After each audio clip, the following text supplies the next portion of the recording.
and to see a great percentage of our troops home by the end of next year. If you didn't see your email here, you can go to my blog, cnn.com/Cafferty File. Look for yours there. We post hundreds of them every hour. Wolf? All right, Jack, thank you. Happening now, the first polls closing in just under 1 hour. Our exit poll results, though, they're coming in right now. Stand by. We're about to share some numbers with you. A long, emotional, and historic presidential campaign nears its end at the ballot box. But for either Barack Obama or John McCain, this day marks a new beginning.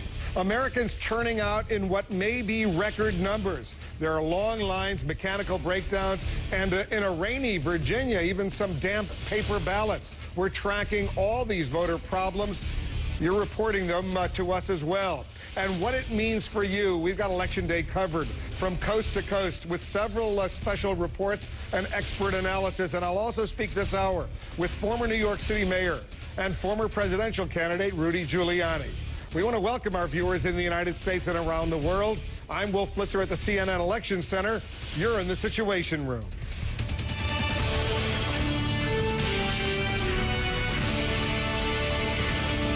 It's Election Day in America, and in just an hour, the first polls will be closing in this 2008 presidential election, even as we get the first clues to the outcome of this historic race here in the United States. The candidates casting their votes early before heading out for a final flurry of campaigning and then settling in to await America's decision. From red states to blue states and all those important battleground states, CNN has mobilized its resources across the country. We're waiting for the first exit poll numbers to come in, but let's go to Jessica Yellen right now. She's in Chicago. She's watching what's going on. There's going to be a huge gathering at Grant Park where you are in Chicago tonight. Set the scene, Jessica, for us. Right now, 65,000 to the general public opened. There'll be 7,500 members all around the world. Beyond me in this grassy area, MPs, family of Barack Obama, friends, staffers will gather. Of course, we'll be on this stage up here. And Barack Obama's light schedule today betrayed a measure of confidence. No crisscrossing the nation to shore up support in must-win states. Instead, he began the day close to home, making voting a family affair. I voted. He later told reporters, Voting with my daughters, that was a big deal. I noticed Michelle took a long time, though. I had to check to see who she was voting for. Obama then headed for a quick trip across the border to neighboring red state Indiana, which has voted Republican every year since 1968. I think we can win Indiana. Otherwise, I wouldn't be in Indiana. Obama aides say more than 1 million volunteers are reaching voters today, calling, knocking, driving them to the polls. In Indianapolis, Obama helped out. I would love to have you. Thank you so much. Aides tell us they are nervously optimistic. They think high turnout helps them, and they're proud so many states are competitive. We have got a lot of states in play for us. Virginia, Indiana, North Carolina, Florida, early in the evening. A lot of states that Democrats traditionally don't compete in, we think we've got a shot to win. But we've got a lot of different ways to get to 270 electoral votes. But many aides were too jittery to spend the day at campaign headquarters, so they headed into the field to get out the vote. They say that's all they have left to do. Well, already started gathering outside. Anywhere from people could crowd the street getting access.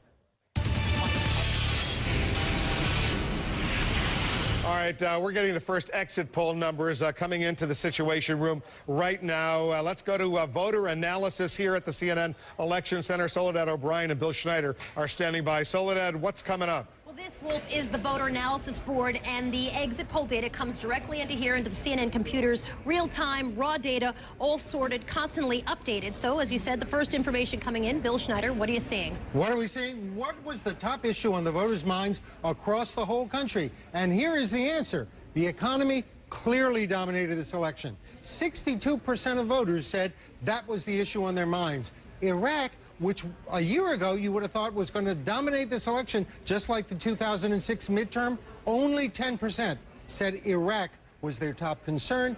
Terrorism and health care, about the same as Iraq, 9%, 9%. The rule in politics, When the economy is bad, the economy is the issue. And look at this. The economy is really the issue. So the economy is bad. That's a takeaway. Now, give us a quick 101 on how the exit polling is going to work tonight. We have voters all over the country who are interviewing people as they leave the polling place. You have to interview them after they vote. And they're handed a questionnaire. Now, the voters are selected at random. They have to take every fifth or sixth voter. No discretion.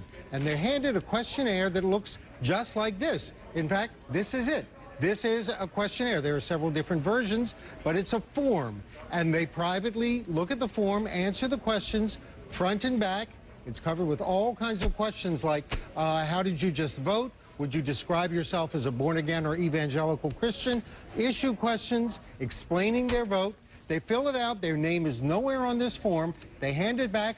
The answers are called in and tabulated in our computer. What do they do for the folks who did early voting or for the folks who live in the state of Oregon where everybody does mail-in voting? Well, you can't do an exit poll with those people because they're not exiting any polling place. Those people are telephoned over the weekend just before Election Day. They are asked the same set of questions as if they were voting at a polling place, but it's done by telephone, landline or cell phone. We reach them. Historically, how accurate are these polls? How accurate? Usually they're fairly accurate, especially in terms of the motivation of the voters. Sometimes they're, within a couple of points of the actual final vote. So we're going to have, Wolf, real-time, raw data, all sorted by computer. We'll be able to dig down very deeply. We're going to really be the place for the why. Why did someone win? Why did someone lose? Why is it close? We can answer that question for you right here tonight. Wolf? All right, guys, we're going to be checking back with you very, very soon. Thank you. All right, I want to show you some pictures right now. These are long lines. This is coming in from our affiliate in Orlando, Florida, the affiliate WKMG. There are we're told there are 3-hour long lines voting at the University of Central Florida in Orlando right now. We're watching these pictures. We're getting incredibly huge numbers of people are showing up, and as a result, many of these polling stations are not ready for them. They have these long, long lines, but people are waiting patiently, getting ready to vote. We'll continue to watch all of this. Let's go over to Dana Bash right now. She's in Phoenix. That's where John McCain voted today. Set the scene this hour, Dana. What is the candidate, his family, what are they doing? They're doing something that is quite unusual for John McCain on Election Day, and that is they're actually still campaigning, Wolf. He is actually in some of the neighboring states to Arizona, southwest states of Colorado and New Mexico, and there's a very simple reason for that, because those two states plus Nevada, those are 3 critical states in this area where he is really trailing in the polls. And I just talked to one of McCain's senior advisors who was very candid, who said, look, we have to win one of these states, all of which went for George Bush in 2004 if we want to win. So McCain was in Grand Junction, Colorado earlier today, and he was pleading with his supporters to keep working. With your help, we're going to take America in a new direction. Get out there and vote. I need your help. Volunteer, knock on doors, get your neighbors to the polls, drag them there if you need to. We're going to bring real change to Washington, and we have to fight for it. And that obviously is really the name of the game today, Wolf. It is getting out that vote. The ground game is what is the most critical right now. And McCain aides tell us that they have been doing heavy-duty calling and door knocking. 3 million on Saturday, about the same on Sunday. Yesterday, a top advisor told me they actually reached about 4 million people, either by door or by phone. But they also fully admit, Wolf, that they are outspent and they are outnumbered by the Obama campaign on this issue, on the issue of the ground game. Not something that Republicans are used to with regard to this get out the vote operation, but they know that it's going to be very tough on all fronts, particularly on getting out their vote today, Wolf. And in Senator McCain's speech earlier today, you noticed something unusual, didn't you, Dana? That's right. Actually, today and also in the wee hours of last night in Prescott, Arizona, he stopped talking about Barack Obama. You know, yesterday we heard him all day at stop after stop actually for the past several days, slamming Obama on issue after issue on the economy, on national security. He simply right now is talking about himself, why he should be president. A really different tone from John McCain, and actually quite an emotional one, Wolf. He actually was certainly trying to be the gritty warrior, but several times that gave way to real emotion, and his voice started to crack, not just because it's hoarse, but because it was emotional. All right, people Wolf. are starting to get sentimental right now all over the country, too. Dana, Absolutely. thank you for that. Let's go back to Jack. He's got the Cafferty file. Touched by Donna Brazil's thoughts on what this meant to her a little earlier, and a lot of people feel that way. I've been getting a lot of emails as a result of that. Record turnout expected. Voters are lining up in all kinds of weather to pick a president, 35 senators, 435 congressmen, and 11 governors. For some, voting meant waiting in long lines, sometimes in cold, wet weather. Damp ballots actually to blame for delays in a handful of spots in Virginia and North Carolina. For others, voting meant delays dealing with polls that didn't open on time. What, did they sneak up on those districts? Or broken or malfunctioning voter machines? 3 precincts in Kansas City got the wrong registration books. New ones had to be printed up. That held up things there. Some people got their votes in early, though. 30 states allow early voting, casting ballots through the mail or at polling places that open up ahead of Election Day. 1/3 of all voters estimated took advantage of that.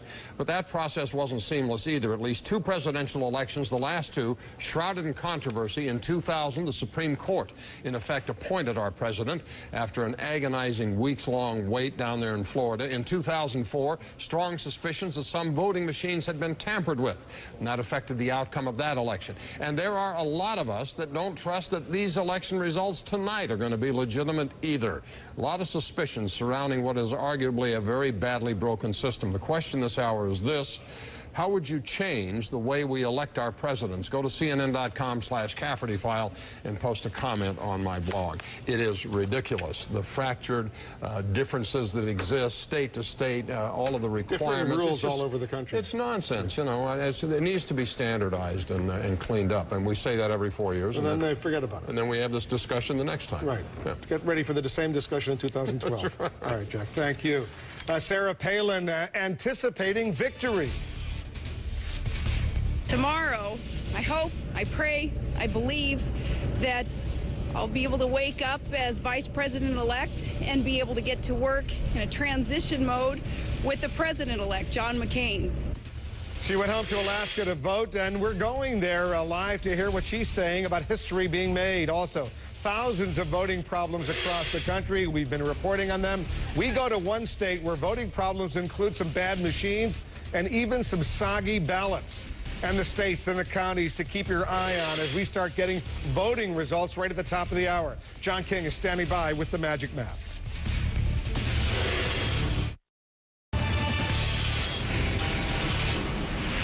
We got breaking news here in our political ticker. Let's go right back to Soledad O'Brien and Bill Schneider there at Voter Analysis here at the CNN Election Center. More numbers are coming in, what voters are thinking and feeling, Soledad. Yeah, exactly. All the information coming from our exit poll data that we're getting. This is the Voter Analysis Board. We're able to get in real time all the information. So we got some new numbers. Bill, let's talk about some of those key issues. Okay, well, let's look at the Iraq issue. I'm going to use this device, which is known as a magic finger, and we're going to go right to the key issues. And Iraq was the second most important issue. Only 10% said Iraq was the reason why they voted today, why they chose their candidate, 10% nationally. But when I touch Iraq, here it is in all the states we have so far. So explain this funnel shape to me. What are we looking at here? Okay, this funnel shape, like a stack of drawers here, tells us they're all blue. You notice that. What that means is in each of these states, this is how voters who were concerned about the war in Iraq voted, and blue means in all of those states they voted for Barack Obama, but in 2 states down at the bottom, the people concerned with Iraq voted for John McCain. Now, we can open these drawers. Let's look at this gold bar, which is the United States as a whole. How did people who were concerned about the war in Iraq vote in the country as a whole? The answer is 63% for Obama, 36% for McCain. We now know concern about the Iraq war helped Obama, gave him a big margin over McCain, and in some states that margin was even bigger. Let us see Rhode Island. 70% of Iraq voters voted for Barack Obama. But in a couple of these states like Kentucky, the voters concerned with Iraq gave the edge to John McCain, 53-44. Right, so we continue to update the information as we get it in real time here. And of course, as you pointed out, what a difference a year makes. Iraq was polling first just a year ago. Wolf, back to you. All right, Soledad and Bill, thank you. The Republican vice presidential candidate Sarah Palin returned to Alaska, to her town of Wasilla, to cast her ballot today. Let's go to Alaska. Gary Tuckman is on the scene for us in Anchorage right now. How did it go, Gary? Well, Wolf, while most of the United States is having a warmer than normal election day, it's actually colder than normal here in Alaska. So it was 9 degrees when Sarah Palin arrived about 4:45 a.m. local time after a flight from Nevada, where she had a rally last night. She was with her husband, Todd, and they came here solely to vote. And like most intrepid Alaskans, she was actually holding a heavier coat. It's amazing how people dress here in the cold weather. They don't dress nearly as warm as people like us do. But anyway, they got into a car and they had an hour drive to Wasilla. That's where she grew up. That's where she was mayor. That's where she planned to vote. They got there so early the polls weren't open yet, so they had some coffee. She then went into the polling place, went behind a curtain, and we presume, a safe presumption, that she voted for the McCain-Palin ticket. Now, Sarah Palin said to reporters she hopes, prays, and believes she will win, but she also left open the possibility that she won't. I do recognize that this is an historical event, no matter which ticket, of course, prevails. And there, too, it bodes so well for the progress that our great country is making, and barriers, of course, being removed and glass ceilings being shattered, again, as the representation on both tickets will show. It was a 4-hour stay in snowy Alaska. They then went back to the airport, boarded the plane, and they're now heading to Phoenix to join John McCain. Ironically, they flew out of the Ted Stevens International Airport in Anchorage. Ted Stevens is the senior U.S. Senator from Alaska, has been there 40 years, also running for re-election today after being found guilty of 7 felony counts last week. Sarah Palin and John McCain both said they wouldn't support him. Sarah Palin was asked today if she voted for Ted Stevens. She said, quote, "I don't have to tell anyone who I voted for." Wolf? Thanks very much. He's fighting for his political life, Ted Stevens, in his Senate battle tonight as well. Barack Obama's running mate, Senator Joe Biden, voted in his hometown of Wilmington, Delaware, along with his wife and 90-year-old mom. Biden then made a final campaign stop in the crucial battleground state of Virginia, but says he won't give any predictions. I think it's just so presumptuous as a candidate, you know, to even let yourself think that you know what the voters are going to do. I know that sounds stupid, but I really mean it. If you notice, you know, all the things you hear me say, you've never heard me say, I believe the American people think, or I never presume to think for, you know, for the voters. Senator Biden then flew on to Chicago to watch the election results later tonight with Barack Obama. Former President Bill Clinton waited in line with his wife, Senator Hillary Clinton, to vote in Chappaqua, New York. Afterward, President Clinton talked about what it was like to walk into the booth and not see his wife's name on the ballot. It was a little bittersweet, but I'll always look back on this with great pride, what she did and how she did it. And I think the American people saw both in the campaign and in what she did for Senator Obama, which was unprecedented in the annals of modern American politics, what kind of person she is. And so I feel great about it. Senator Clinton was looking ahead. I think that the country will be well served. I'm not painting any rosy scenarios. It's going to be very difficult to dig ourselves out of the ditch that the Republicans are going to leave us in, but we'll do it, and I'm very confident about that. All right, we're getting more exit poll numbers coming in. They're coming in, and Bill Schneider and Soledad O'Brien, they're crunching the numbers for us. You're going to see them right here. Stand by. And we'll also get the first official voting returns in less than 40 minutes from now. We should start projecting states once all the polls in a state are closed. That's coming up as well. Stay with us. Lots more coming up right here in the Situation Room.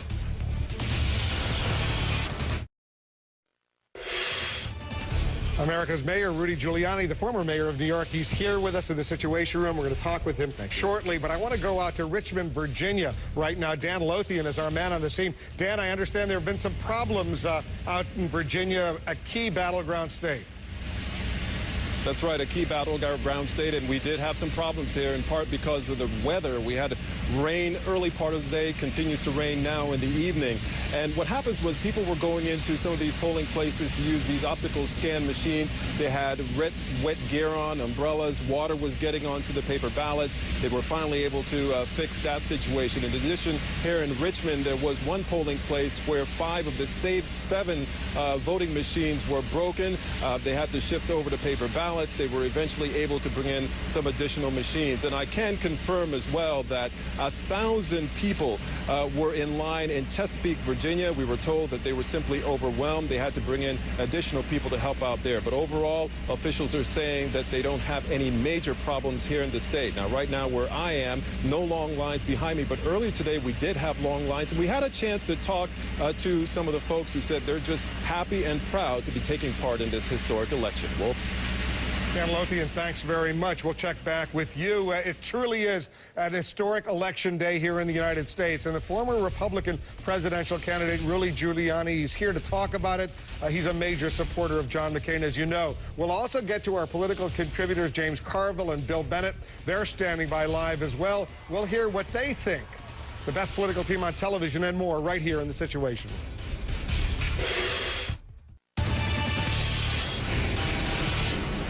Let's go right back to voter analysis here at the CNN Election Center. Soledad O'Brien and Bill Schneider are going through more exit poll results. So what's coming in, Soledad? We've got some new exit poll data for you to share at the voter analysis board. The issue of terrorism has always been in the top 5 as long as this race has been going on. So, Bill Schneider, we got some new information about the terror issue. That's right. This was Rudy Giuliani's issue, but it wasn't a big issue to voters. Let's take a look. Across the country, only 9% of voters told us terrorism was the main issue in their minds. How did they vote? Look at this. Each of these states is red, which means McCain led Obama in each of these states among voters who said terrorism was their top concern. Let's look at the country as a whole. Among those voters who said their vote was driven by concern over terrorism, McCain got 86% of the vote. Pennsylvania was a state, no, it's not up here. Oh, there it is. Pennsylvania. Good. Your finger. There it goes. Nope. Pennsylvania was a state that suffered from the terrorist attacks of 9/11. Those concerned about terrorism voted 88% for McCain. The top issue in 2004, but times change. Will these numbers change? Yes, they will. During the course of the evening, we're constantly updating this information with new interviews with new voters. A lot of people are still voting. Early in the night. Polls haven't even closed in many places, obviously. That's right. So we got a long way to go. Right, Bill, thanks. Exactly. Back to you. All right, guys, thanks very much. And joining us now is the former mayor of New York, the former Republican presidential candidate, Rudy Giuliani. Terrorism, a huge issue. I think we can all agree. Thank God it isn't seen as a huge issue right now. A year and a half ago, key issue. It reminds me of the wisdom that David Garth once taught me when I was running for mayor. Yeah, he said elections are won by the question people are asking when they go into the election booth. The fact that people are not concerned about terrorism indicates, there hasn't been a major terrorist attack. If people were walking into the polling booth thinking terrorism, terrorism, terrorism, probably no way that Barack Obama has a chance of winning. McCain wins. It changed the question, the prevailing question. Barack Obama as so much better on the economy than John McCain. I think it's generic, Democrat, Republican. I think that there's just almost the same reason why terrorism comes out dramatically, or national security the other way. It's just a historical But Republicans issue. have always been so good, Ronald Reagan and others, in saying the Democrats are big spending, tax increases. This is probably also the net effect of being in power for all those years, Republican Congresses. Probably the same reason we lost in 2006.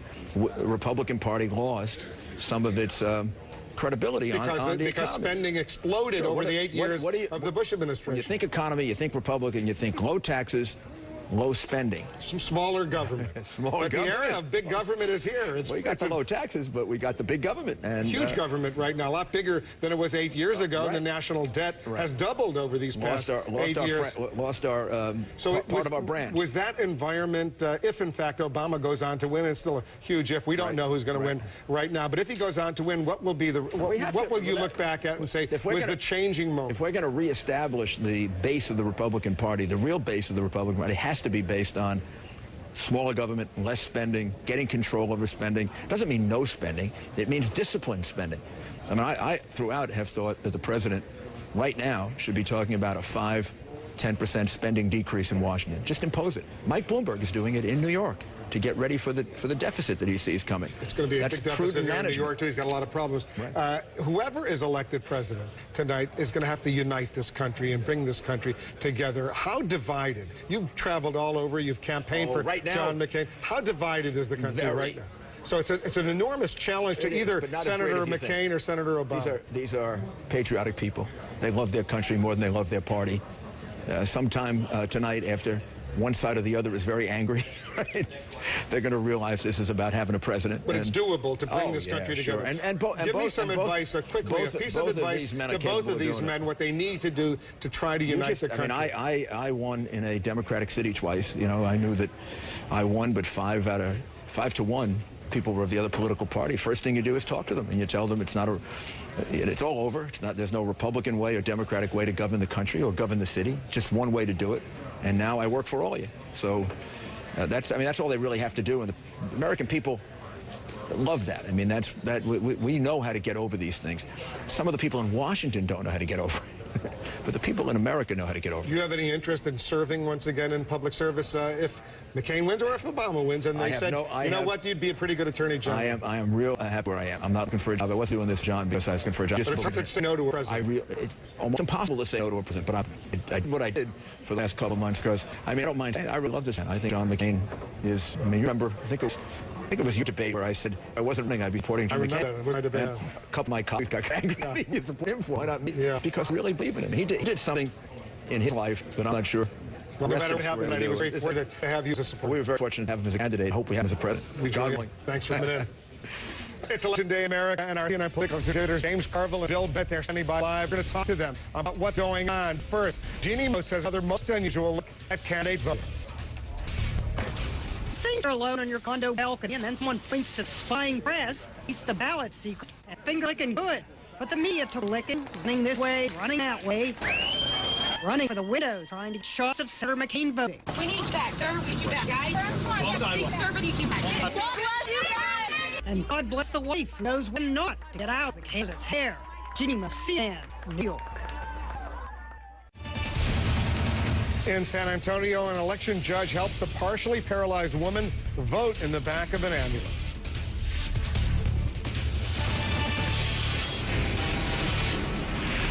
Let's go right back to Ali Velshi. He's watching what's going on. Some voting problems. Our voter hotline phone is sort of ringing off the hook, isn't it, Ali? As we expected, Wolf, what's happened is people have left work and they are lining up to cast their ballots. We're getting a lot of calls. In fact, the increase in calls now with poll access problems is growing. We have been getting a few calls now from Norfolk, Virginia, Norfolk County, where we are hearing about lines in some precincts in excess of 5 hours, 5 to 7 hours. I just got off the phone with somebody who said that they waited 5+ hours. They saw a lot of people leaving. I got to tell you again what Donna Brazil said. Please, if you're in line, do what you got to do to stick around.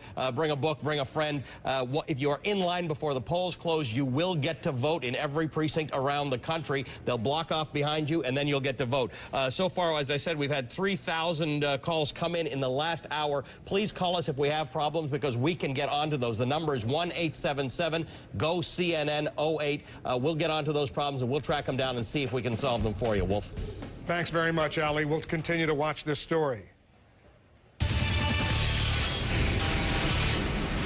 All right, let's go right back to voter analysis right now at the CNN Election Center. Soledad O'Brien and Bill Schneider. They're going through more exit poll numbers. What are we picking up, Soledad? All right, well, right to the analysis board. We'll take a look at how new voters are voting. We could also break it down state to state, break it down by demographics as well. Let's do both right now for new voters, Bill. Let's take a look. That's a demographic group, new voters. Here are all the groups we can look at the vote by. New voters right down here at the bottom, people who have never voted before. Every one of those shelves is blue. That means new voters gave the edge to Barack Obama in each one of these states, including this gold bar, this gold shelf. Let's open the shelf. That's the United States as a whole. This says first-time voters voted 72% for Barack Obama. And in all the other states on this list, including Georgia, Louisiana, California, new voters went for Obama. Lots of states missing, lots of information still to get. The polls are open. People are still voting, obviously. Right. All right, Bill, thank you. Wolf, back to you. Soledad and Bill, thank you. We're going to come back to you as more numbers come in. Let's discuss what's going on with our political contributors, the Democratic strategist James Carville and Bill Bennett, the host of the national radio talk show Morning in America. Guys, thanks very much. These new voters, overwhelmingly, not a surprise, voting for Barack Obama. But is it a surprise? No, it's not a surprise. And as you know, October the 7th round is set. I think this race has been over for a long time, and I'm glad. Yeah, a long time. We'll see. But yes, I'm not.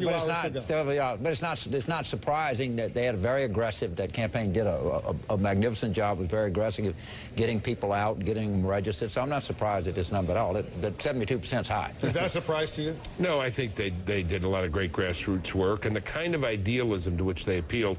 McCain appeals to a certain kind of idealism too. But the kind of idealism to which the Obama campaign appealed is ready set for young people. It fits with what they learn in the schools. And you saw the exit poll numbers that, in terms of the most important issues, by far it was the economy. Way, way, way down. The war in Iraq, the war on terrorism, and everything else. And Rudy Giuliani just said, you know what? Democrats are perceived as better on the economy right now than Republicans. Well, yeah, because mainly the Republicans have been in charge, and the end party gets blamed for the economy. We generally do a little bit do better on the economy, but you know, right now we're in pretty serious recession right now. It's not surprising that you would see these numbers. In fact, you would expect them, and it's what's causing the Republicans. Going to cause them a ton of grief tonight. I mean, a lot. Yeah, I guess one surprise maybe is McCain might, you know, given the enormous challenge he faced because of the economy, he's doing you know, better than perhaps some other Republicans might have done. Given the headwinds, I think he's doing very well. I'm holding up for 273 for McCain, by the way. You're still predicting? Yes, I am. But look at the glass half. The magic number being 270. Look at the glass half full for the whole country. Those terrorism numbers are low. The war in Iraq numbers are low. Part of that is success. I mean, we have not been attacked. The main job, according to the Federalist Papers, of the Commander-in-Chief is the security of the citizens. Can we give a little credit there? Little thanks. It's off the table. So you want to give credit what you're saying to the President of the United States Bush and Vice President Cheney, and neither of whom has been very evident, visible during the course of this campaign. The rules have to apply. If you're responsible for the economy, which, you know, obviously in some ways you are, but in many, many ways you're not, how about the defense of the country, for which you are actually responsible? But it's true. I think it's fair to say that 80 or 90% of the country thinks that the country is moving in the wrong direction. Yes. Right now. Again, these were very, very, very tough headwinds. There's no doubt about it that Senator McCain was sailing into.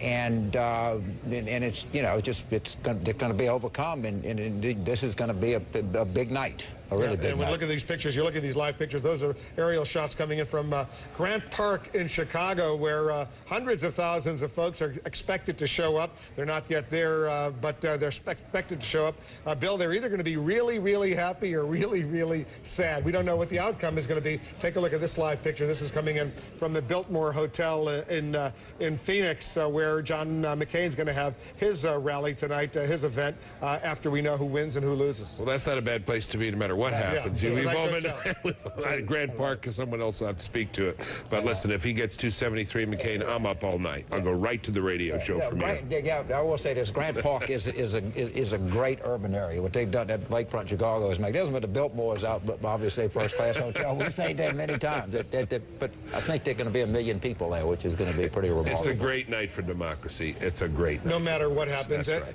And if Obama is elected. Yes, sir. Because you're an historian and you've written brilliant books about American history, several volumes. How significant, from your perspective, would it be that an African American will be the president of the United States? Well, it's hugely significant, and I hope closes a chapter in American history. The great stain, obviously, you don't change American history. But the notion that some people say, well, if you're born black in this country, you know, there's just things you're limited from doing. This is the biggest job of all. It's quite a powerful It's a tremendous statement if in fact that happens. Think of what you can say to children now, every child of every race. And you're a son of the South. I grew up in a segregated South. All right, say I'm 64 years old. Let's be very candid. When I started college, there were no African Americans at LSU. And this, I'll be honest with you, I never thought this would happen in my lifetime. I cannot imagine the emotion on African Americans, particularly those that are my age that grew up in the segregated South. And I think this is a I think this is going to happen. I think this is, in many ways, a wonderful thing for this country. And I thought that yesterday when Senator Obama's grandmother died, I thought you were very good on that, Ms. Secretary. And I think this tells a lot of children in this country who are being raised by grandmothers that, you know what, you can achieve a lot. I think there's a message in Senator Obama's grandmother's death. I mean, in everything we look for something. I think that was a real message to kids out there, and you were very good on that, sir. Don't go away, guys. Don't go away, guys, because we're gonna spend the next few hours together talking about what's going on. We got a lot of news. We're waiting for the first polls to close. They're about to close at the top of the hour. What, in about 14 minutes or so from now? John King is standing by. He's going to show us what to look for on our magic map in some of the key battleground states.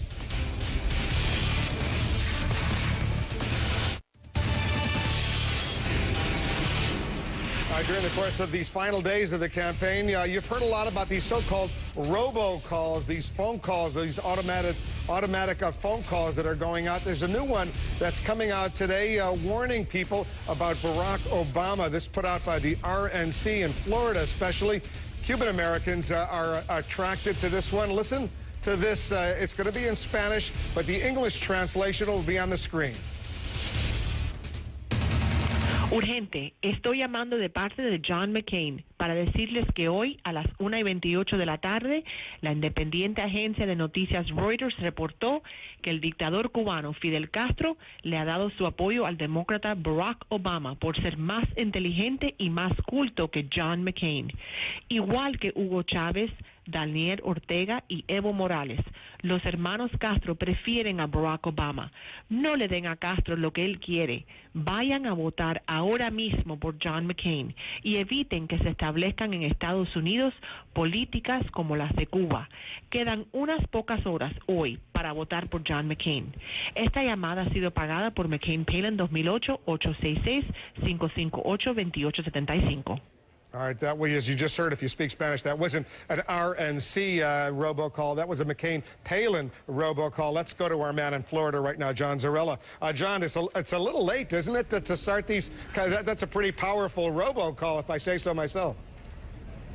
Yeah, no question about it, Wolf. And that's call just started going out within the last hour or so to Cuban-American enclaves in Miami and around Florida. And what that tells you is, you know, Cuban-American voters staunchly anti-Castro, staunchly conservative, have backed the Republican Party religiously for many, many, many years now. But there have been signs of cracks lately, particularly with many of them saying they might think about voting Democratic this time around. Clearly, John McCain needs every one of those Cuban-American voters he can get to get out to the polls at the 11th hour here, to get as many of those voters as he can. So that's what we're looking at right now, a last-minute call to get them to the polls.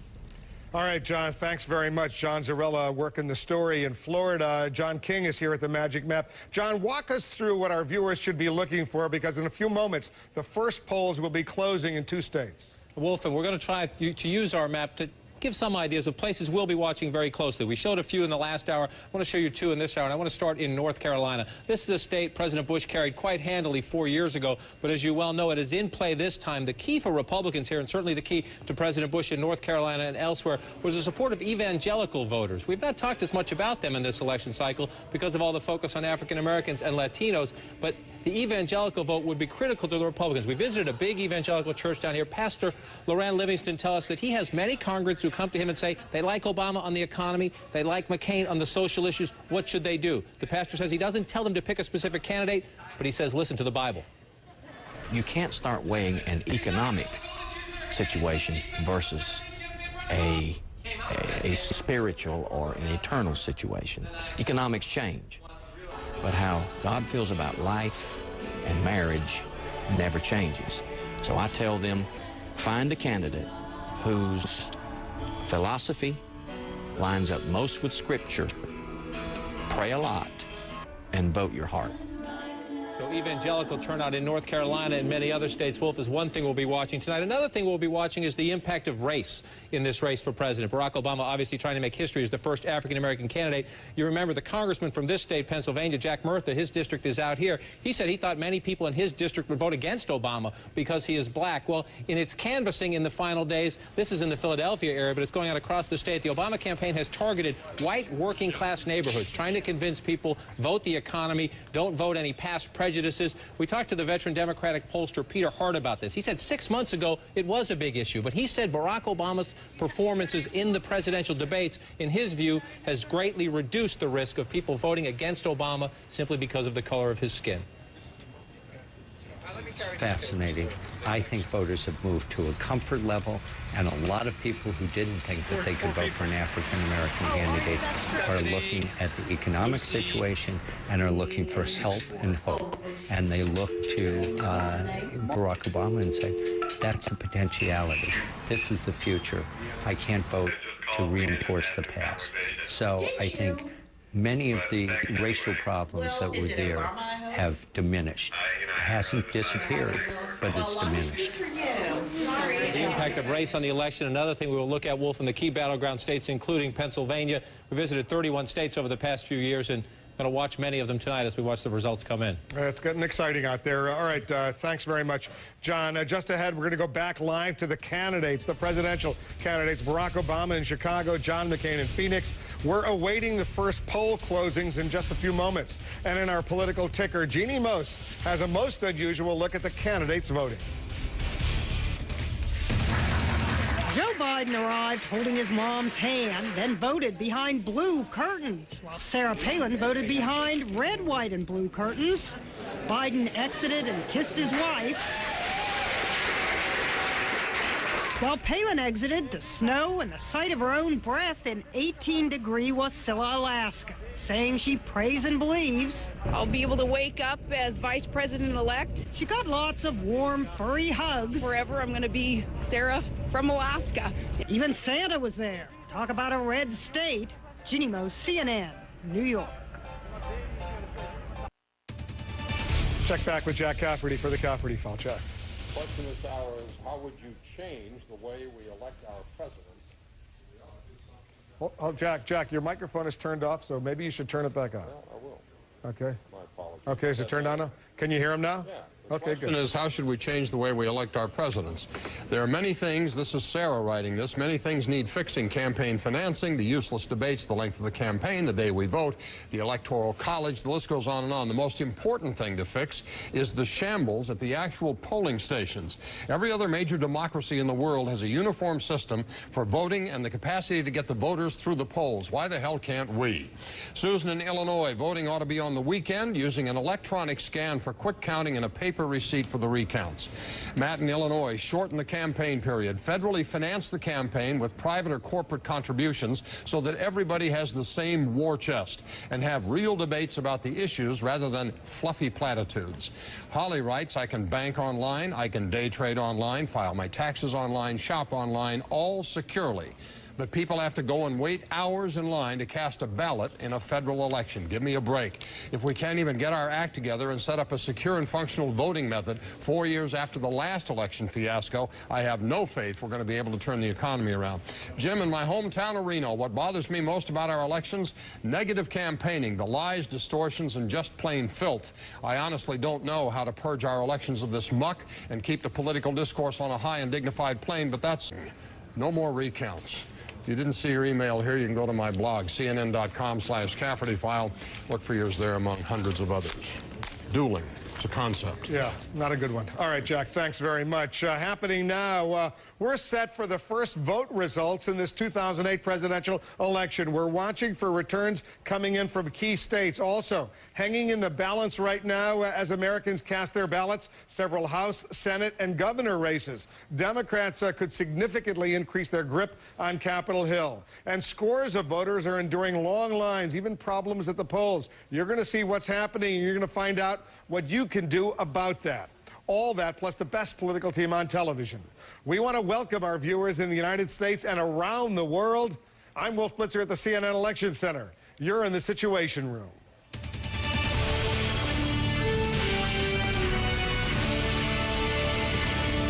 It's 6 p.m. and the polls have just closed in parts of Indiana and Kentucky. Most of the polls in those two states, in fact. Not all the polls are closed in those states. They will be at the top of the next hour. Two big tests we're watching right now. Can Barack Obama pick up Indiana, which typically votes Republican, and in Kentucky, can the Republican minority leader in the U.S. Senate Senator Mitch McConnell hold on to his seat.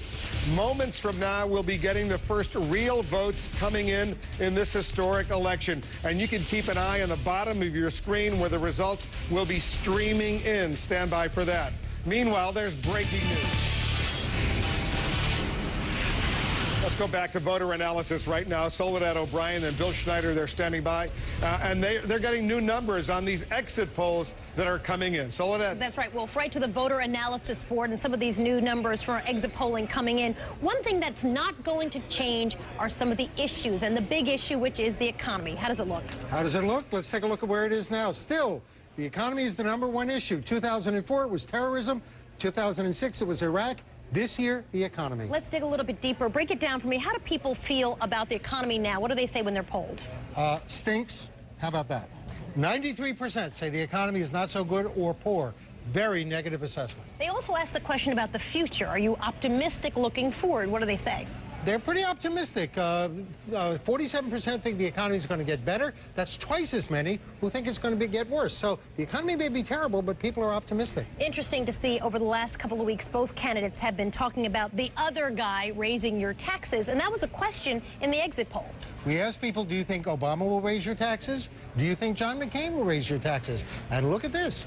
61% say McCain will raise their taxes. 70% say Obama will raise their taxes. About taxes, they are pessimistic. About the economy, they think it'll get better. Taxes, they're not very hopeful. And we want to keep reiterating, Wolf, that these numbers are going to change. What will not change is the economy as a top issue. I don't think so. All right, Wolf, back to you. Thanks very much, Soledad and Bill. The first polls are already closed in some counties of Indiana and Kentucky. The rest of the polls in those states, as well as all the polls in the key state of Virginia and other eastern states, will be closed in less than an hour, 7 p.m. Eastern. Then by 7:30 p.m. Eastern, polls will be closing in Ohio, North Carolina, and West Virginia. And just a half hour later, 8 p.m. on the East Coast, polls in Florida and Pennsylvania and 13 other states will close. At 9 p.m. Eastern, it's Colorado and 14 other states, then Nevada and a handful of others at 10 p.m. Eastern. It won't be until 1 a.m. Here on the East Coast that the last polls will close. That will be in Alaska. And we'll be tracking every minute, every development. And at the end of it all, voters will have chosen a new president and a new Congress. Today, neither presidential candidate took anything for granted. Barack Obama cast his vote, then quickly rushed back to the campaign trail. Our senior political correspondent, Candy Crowley, is in Chicago watching this. Might be election day, but they're still trying to make sure that they get out that last vote. This was a campaign, Wolf, that was absolutely determined to move forward, to never let up. He said it in his speeches all the time. They were out on the ground in all of these counties with so many turn out the vote offices, that they really felt that they could not let any of this go until this final day. So you saw Barack Obama. He went over to Indiana, a state that he thinks he has a possibility of winning, which would be pretty historic if he won that red state, which has been red since 1964. So he did go over there. He made some symbolic calls to voters saying, if you haven't made up your mind, please vote for me. This is also the time, Wolf, when these candidates begin to sort of have mixed feelings, because they are at the end of something and the beginning maybe of something else. So Barack Obama was asked whether he was feeling just a little bit nostalgic. Voting with my daughters, that was a big deal. I noticed Michelle took a long time, though. I had to check to see who she was voting for.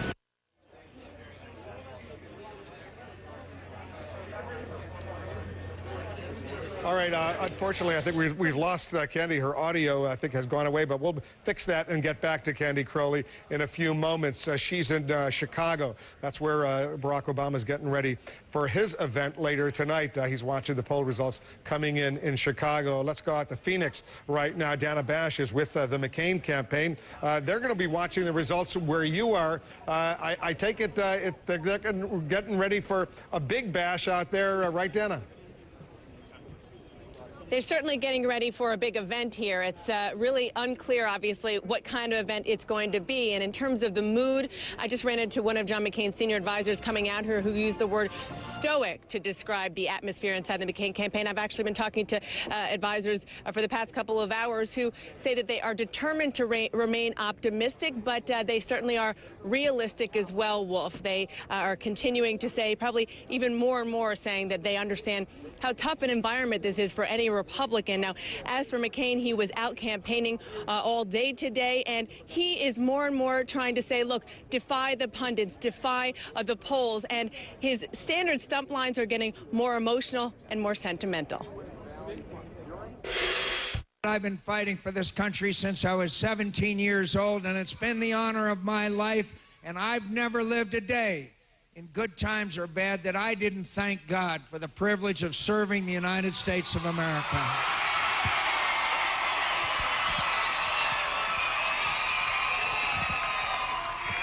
I owe this country more than it will ever owe me. And I promise you, if I'm elected president, I will never let you down. Now, that was McCain speaking earlier today in Grand Junction, Colorado. That is a place in Colorado, Wolf, that has not gone for a Democrat since 1964. That is sort of indicative of the kind of uphill climb that they realize they have inside the McCain campaign. You know, usually John McCain, his sort of standard situation on election days is to vote and then take in a movie and kind of take it all in on election day. You know, not today. He was not only in Colorado, but also in the state of New Mexico, talking to volunteers, giving them a pep talk. Again, it sort of shows you the kind of mood that they're trying to display on the outside, that he is somebody who is ever the gritty warrior and not going to give up. Inside there, again, a little bit more realistic, Wolf. Dana Bash in Phoenix, so we're going to be getting back to you shortly as well. Thank you. All right, CNN is the only network to have established a voter hotline to report problems at the polls, and there's new information coming in right now. Allie has been fielding a lot of those calls. What are you hearing, Allie? A lot of calls, Wolf. We've taken 25,000 today since the polls have opened. We're charting them along with InfoVoter Technologies to see what the concerns are. By a long shot, voter registration issues are the biggest issues. These are people whose names are not on registration rolls. The second one are the second biggest issue, mechanical problems, polling machines not working. And the third one is poll access, long lines, and that's where we want to take you right now. We've got a call. We've had several calls, but I want to play one for you from Marie Murphy in Norfolk, Virginia. Let's listen to her. Calling about the long lines and not enough voter booths. We only had about 7 or 10, and the wait has been about anywhere from 4 to 7 hours. We've heard that from a few people. Lineups in excess of 5 hours. Now, part of the issue here, Wolf, is that there are a lot of counties, a lot of precincts that are basing the staffing in these precincts on the previous election, not on polling, not on the idea that there'll be greater voter turnout, and as a result, they're just not staffed. We have not had any complaints from Norfolk that there are problems, technical problems. It is simply that the lineups are too long and that some people are turning away rather than getting their vote. We want to remind people, if you have problems, we are prepared to look into them. We're equipped to look into them. Call us at 877-GO-CNN-08. We will take a look at what the problems are, and we're determining trends across the country. We're seeing the biggest problem in states where we've had major registration drives and huge voter turnout, Wolf. Allie, thanks. Stand by. This is important information. And we're mapping all the calls coming into the voter hotline here at CNN to try to get an idea of where the most severe problem areas might be. Let's go back to our chief national correspondent, John King. What are we seeing, John? Wolf, let me show you how it works and our viewers how it works. This is a shell of the United States, white because we're waiting for results in the presidential race to come in. But we also have programmed our hotline into it. And the brighter the orange you see, the higher the intensity of the calls and complaints. Allie just mentioned a phone call from down in Norfolk, Virginia. That is right down here in this area, and you can see a number of calls down there, 47 here, 188 out here. That's medium intensity based on population, how we gauge it right there. We'll pull back out to a national look. You see higher intensity, a lot of phone calls up here in northeastern, the Scranton area of Pennsylvania, also down here in the Philadelphia area. We're tracking those as well. Another place, of course, we'll keep an eye on Ohio. A lot of battle between both parties there, accusing the other of shenanigans at the polls and the like, and a lot of long lines. You see a lot of calls up in Cleveland, decent amount of calls in Columbus, down in Cincinnati as well, the major major population centers. So throughout the night, Wolf, we have our national map. You see some intensity down in Florida. If you see a brighter orange, that means we're getting a high volume of calls. A lighter orange is a moderate number of calls. In these white areas of the country, not so many calls. We'll keep an eye on it all night. We're watching it. John, thank you. A reminder, if you see any voting irregularities or have any problems casting your vote, you can call this number, 1-877-GO-CNN08. That's 1-877-462-6608. You can also follow the reports we're getting in real time by logging on to CNN.com/hotline.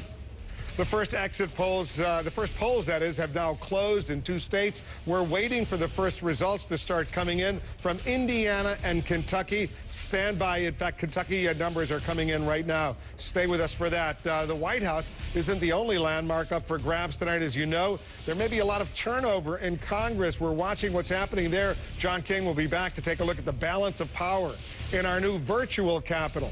And CNN is in every one of those crucial battleground states. We'll have reports, live reports from Pennsylvania, Virginia, Missouri, and more. Lots of news happening right here in the Situation Room.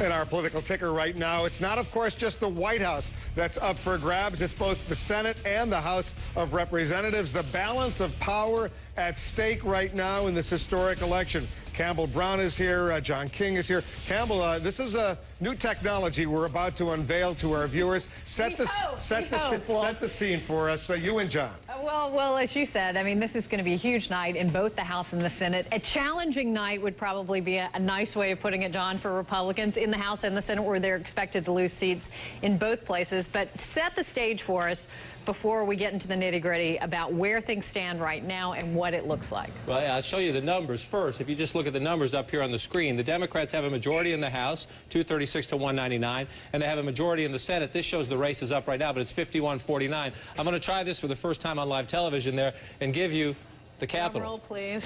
And there you go. If you can see this at home, we can't even see it right here. The virtual Capitol is now before you, and what we want to show you tonight is the races for the United States Senate. We'll start with this. And we begin the night, I'm going to go back to the lineup coming into the night. 51-49 is where we start the night.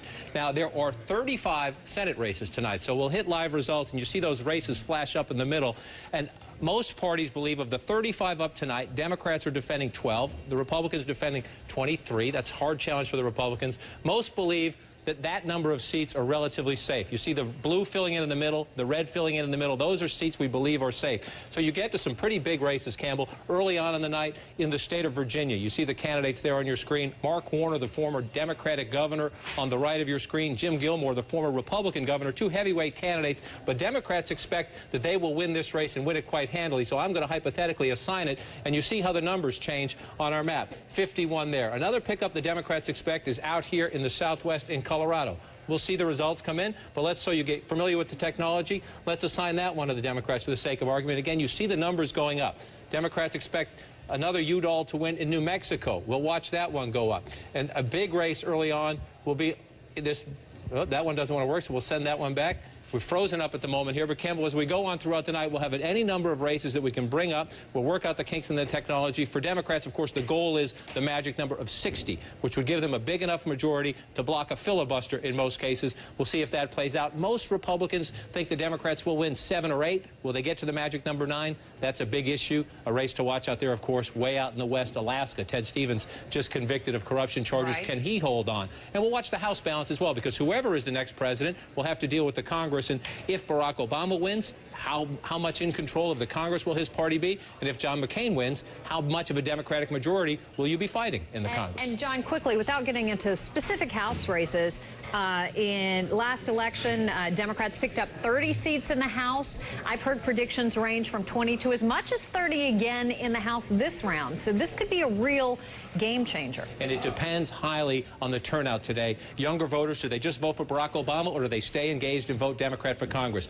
African-American turnout, do they just come out in high numbers and vote for Barack Obama, or do they go Democrat all down the line? Most Republicans think they will lose 25 at a minimum in the House. Campbell, they think it could go to 30, even 35. 2025 if there are big Obama coattails and Obama has a good night. Conversely, the same thing. They think if Republican turnout is surprisingly high, maybe they can keep it to 2 dozen in the House. It's hard to say that that's their optimistic goal, but most Republicans think if they only lost 24, 25, they would call that a good night, given how tough this year is. All right, John, a lot to keep an eye on tonight, and some of the stuff we'll be learning fairly early in the evening when polls close in some of these East Coast states, Virginia, North Carolina. A lot more with John later. Wolf, back to you. All right, guys, thanks very much. I want to check in.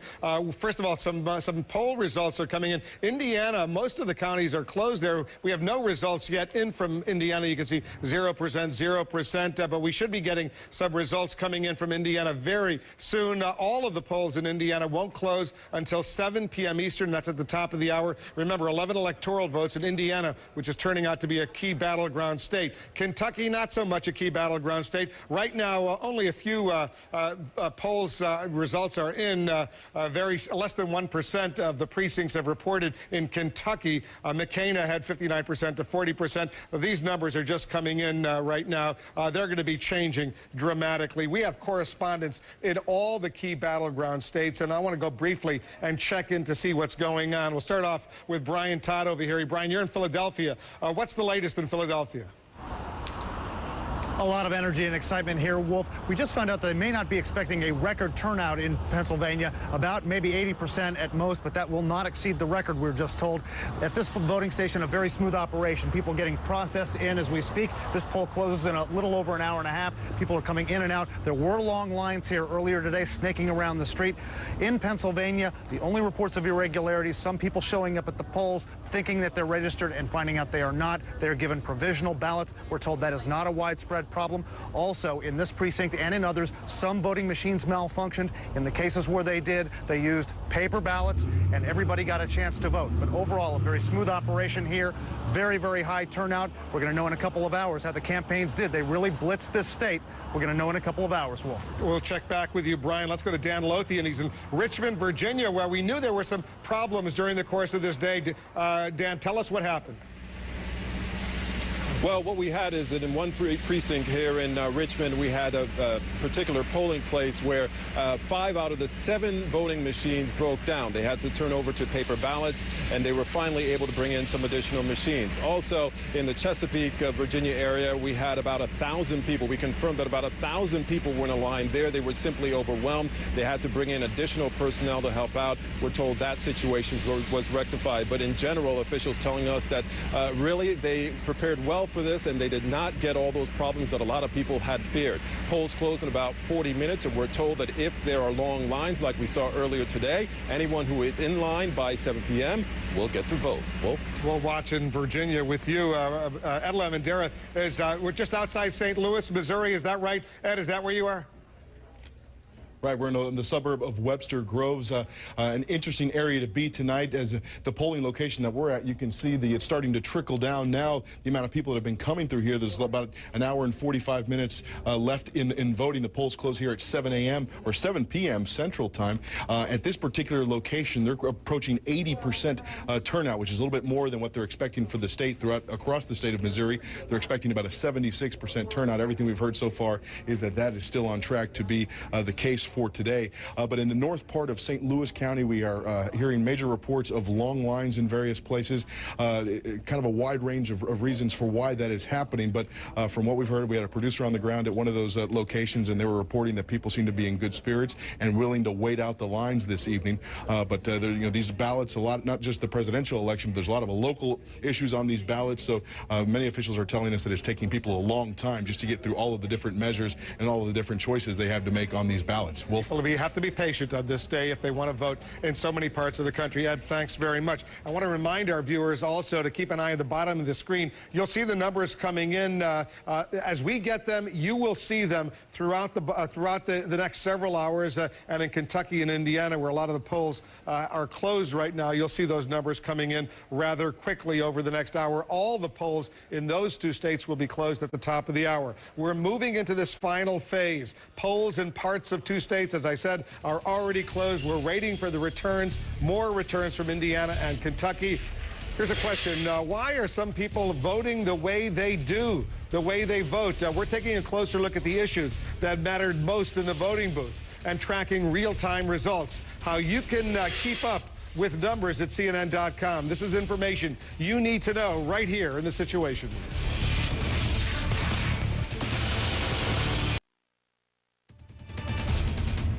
Happening now, the counting has begun. Polls are now closed in parts of Indiana and Kentucky. Half an hour or so to go as the polls close in some key states. The returns could forecast what kind of night this will be. In fact, let's take a look at what we have. Already some numbers coming in from Indiana, where a lot of the precincts are closed. About 1% of the precincts have reported so far. Obama ahead 56% to 43%. He's up by about 2,000 votes. In Kentucky, less than 1% of the precincts are closed. McCain maintaining a pretty impressive lead, 62%, 36%. But remember, this is very, very early in the game. But those numbers are going to be coming in relatively quickly pretty soon. Certainly what's uppermost in the voters' minds as they cast ballots, that's a question we're trying to assess. We're going to go to voter analysis to interpret the numbers that are coming in. All of this, plus the best political team on television. I'm Wolf Blitzer. You're in the Situation Room. In the early exit polling, voters are giving us a pretty good clue what to watch for tonight. Let's go straight to voter analysis. Our senior political analyst Bill Schneider and Soledad O'Brien standing by. Soledad? All right, let's take you right to the voter analysis board. We wanted to take a closer look at some of the demographics, and one that interested both of us was the higher income voters. So what did they do? How did they vote? These are voters whose taxes could go up. This is our list of all the demographic groups we have in the electorate, and our higher income voters are those with incomes of $100,000 or more. That's a quarter of the voters. Now, let me stop you here, because this is sort of a double funnel. What are we looking at exactly? Very pretty, isn't it? It is, actually. Well, about half the states are red. What does that mean? That means that in those states, higher income voters with $100,000 or more income voted for John McCain. The wider the bar, the bigger the vote, the bigger McCain's margin. The blue states are states where these same higher income voters, not the same voters, but voters with higher income, voted for Obama. So immediately you can see that their vote was sometimes for McCain and sometimes for Obama. This gold bar is the United States as a whole, and if we open the drawer, what we see is in the country as a whole, voters who make $100,000 or more voted for Barack Obama by a small margin. They gave him the edge 52 to 47 over John McCain. Or to clarify, who we spoke to in our exit polling. These are voters that we haven't spoken to so far in our exit polling, despite their concern about taxes. Let's dig down a little bit deeper into some of the key states. So Ohio, for example, where that tax issue was a big deal, and both candidates had been campaigning heavily on that. And also Colorado is another good place. Okay, Ohio is a key battleground. Let's open the drawer and see what's in it. In Ohio, higher income voters voted for John McCain. So the tax issue in Ohio appears to have gotten McCain some traction. The other state you mentioned was Colorado. Colorado. There you go.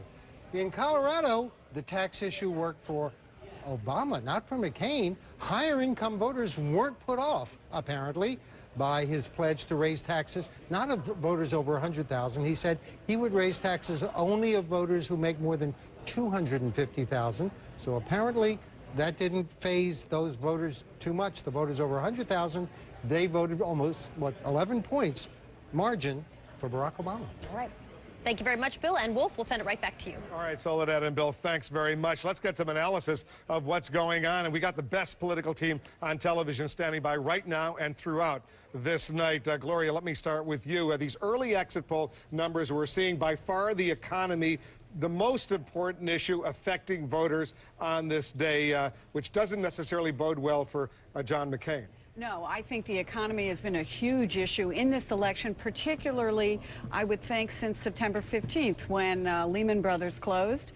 And John McCain has had some problems with the economic crisis. There are lots of voters who felt that Barack Obama was more steady in the economic crisis, according to our polling before tonight. So it's also hard when you're a Republican, and there's been 8 years of a Republican administration, and you're trying to make the case that you're going to change things in this country. People have a hard time with that. But the line we heard for many years from Republicans, and David Gergen, you worked in the Reagan administration, so you remember, the Democrats will raise your taxes, there'll be big government, there'll be more spending, and John McCain tried that this time, but apparently with sort of mixed results. It appears to be mixed results. It's way too early, but that Ohio result we just saw suggests it may have worked in Ohio, and it may have worked in some other states. So I think it's too early to tell. But two things. Well, it's also the number 2 issue is Iraq. It's down to 10%. But surprisingly, Obama won on Iraq. And I think Bill Bennett has made the argument repeatedly, as John McCain, whose surge strategy seemed to work so well in Iraq. But I do think coming back to the economy with 62% saying it's the number 1 concern, the turning point in this campaign came in September with the meltdown. And the way John McCain handled it versus the way Obama handled it, and the blame that was attached to the Bush administration. And since then, when McCain was ahead, Obama surged ahead, and he's never been behind in a single national poll since then.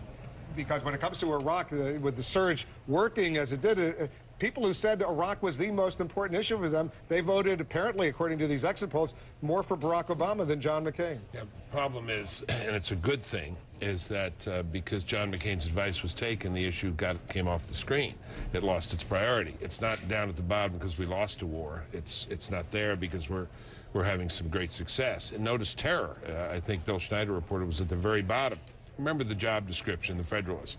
The security of citizens is the first job of the President of the United States. So this is a good thing for the country, but not necessarily a good thing for John McCain's political fortunes. But let's hang on a few more hours. No, it's definitely, we don't know the results yet. We're watching, Rick Stengel is here from our sister publication, Time Magazine. What are you watching for most closely right now? Well, I think we have to go back to the economy. As Bill said, security is on people's minds, but economic security is what they're concerned about. That affects them in all kinds of ways. One of the reasons that the tax issue might not work so well for John McCain is the fact that there is an appetite for government solving some of these problems that we haven't seen in a long time. I mean, when Ronald Reagan said government, is the problem, not the solution, people are looking at it the other way around now. They're thinking that government is the solution for a lot of these problems. Even been the solution. If you listen to Wall Street, they want government, big government right now. They want because the economy's in a wreck, and the central figure in this election, I think, isn't even on the ballot. That's George W. Bush. He is so intensely unpopular. He has burdened John McCain and the Republican Party with his looming unpopular presence, and I don't think there is much John McCain could have done to get out from under that shadow. Rick, here's just a journalistic question. He's not dead, guys. No, I was saying that yesterday, Bill. No. A journalistic question. I may be the only one interested in this. You put Time Magazine to bed when? You got various covers ready to go? How do you do that? Yes, we have 2 covers ready to go, and I guess the third alternative is if there's no decision, we close 9 o'clock tomorrow morning. We'll be up all night getting it ready. I mean, lots of stories are, what happened during the course of this election, the things that have never occurred before, for example, that Mark Halpern did. That doesn't matter who wins, so we're ready for whatever the result is. All right, guys, stand by. Dewey beats Truman. Stand by, guys. We have a lot more coming up. Anderson Cooper getting ready to join us as well. We're going to be watching what happens at the top of the hour because polls in several states will be closed by then, all the polls, and we're going to be able to report on what's going on. Lots of news happening on this historic day. We're here at the CNN Election Center. We'll be right back.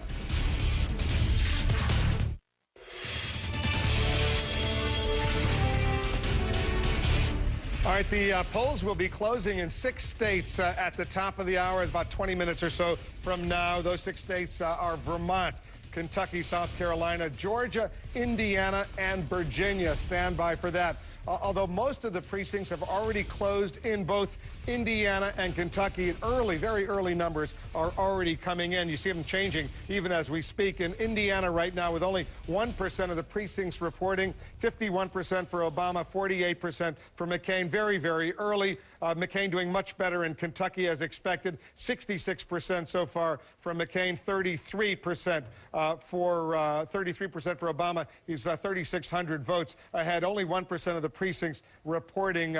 We have shots. We have locations all over the country where people are getting to watch what's going on. For example, in Chicago, this is Grant Park already. They're getting excited over there. Perhaps 1 million people are going to show up to hear Barack Obama later tonight. And this live picture picture from Times Square where they're watching us on CNN. Unfortunately, getting a little fuzzy right there, but we'll go back to Times Square. There it is. You can see that CNN is up on the monitor at Times Square. A lot of people are going to be gathering there as well. Let's go out to Grant Park, though, right now. Jessica Yellen is our correspondent. She's been reporting on the Obama campaign. Jessica, crowds, huge crowds getting ready to hear and see what's going on. Well, there's a real intense sense of anticipation here tonight. It's unseasonably warm weather for Chicago, which is likely to draw even bigger crowds than expected. You can see it's empty right now inside the field, except for the many thousands of members of the international media who have gathered here, and then outside, already that crowd waiting to get in, and the doors don't even open officially for another 3 hours. 65,000 members of the general public are ticketed. There are huge jumbo screens in far-flung areas around the park, so in the event 1 million people show up, they can see some of what's happening. And guess what? Those monitors, at least the one right here in the park, set to CNN. So folks here will be getting their results from us. That's the best place to be watching this stuff from. All right, Jessica, stand by. We're going to be getting back to you as well. I want to go to voter analysis right now at the CNN Election Center. Soledad O'Brien and Bill Schneider are crunching all the exit poll numbers in a new and revolutionary way. Soledad, update our viewers. We'll go right to the voter analysis board, and one of the demographics that was very interesting to us was white evangelicals, because as you well know, John McCain really struggled to reach those white evangelicals. So, Bill, tell us how they look. Let's take a look at those voters who said they were evangelical or born again and were also white. Now, notice that this is a sort of funnel effect here. What that means is, in every single state up here, white evangelical voters that we interviewed during the course of the day gave the edge to John McCain. That's why it's red. That's why each of those is red. They gave the biggest edge to John McCain in Mississippi. That's at the top of the funnel. And McCain's lead among white evangelical voters gets smaller and smaller until you get all the way down here to Minnesota, where he carried the evangelical vote, the white evangelical vote, but by the narrowest margin. In the country as a whole, white evangelical voters voted 72% for McCain, 26% for Obama. Is that as good as George W. Bush? Well, I was going to ask you, really what matters is how does that compare to how Bush did in 2004? It's a little less of a performance with this group. Bush got 78% of white evangelicals. Drop. So it's a 6-point drop for John McCain. But as you can see here, in every state where we interviewed white evangelical voters, McCain had the edge. It'll be interesting to see, because I know there's a question on the exit polls we'll be able to look into a little bit later tonight. Governor Palin, of course, had a great appeal to those white evangelical voters. We'll be able to dig down and see, did she help the ticket? Did she hurt the ticket? As we go through the night. Yes, we will. All right, Bill, thank you. And Wolf will send it right back to you. All right, guys, I love these numbers, and our viewers should know they can go to CNN.com and they can get a lot of information. Here's what you need to do throughout this night. Watch us here on CNN. Also, with your laptop, go to CNN.com, because you'll be getting all the information coming in from all these key races all over the country. We'll take another quick break, but we're only just getting started. Polls in 6 states will be closing at the top of the hour. Get ready. We're here at the CNN Election Center. We'll be right back.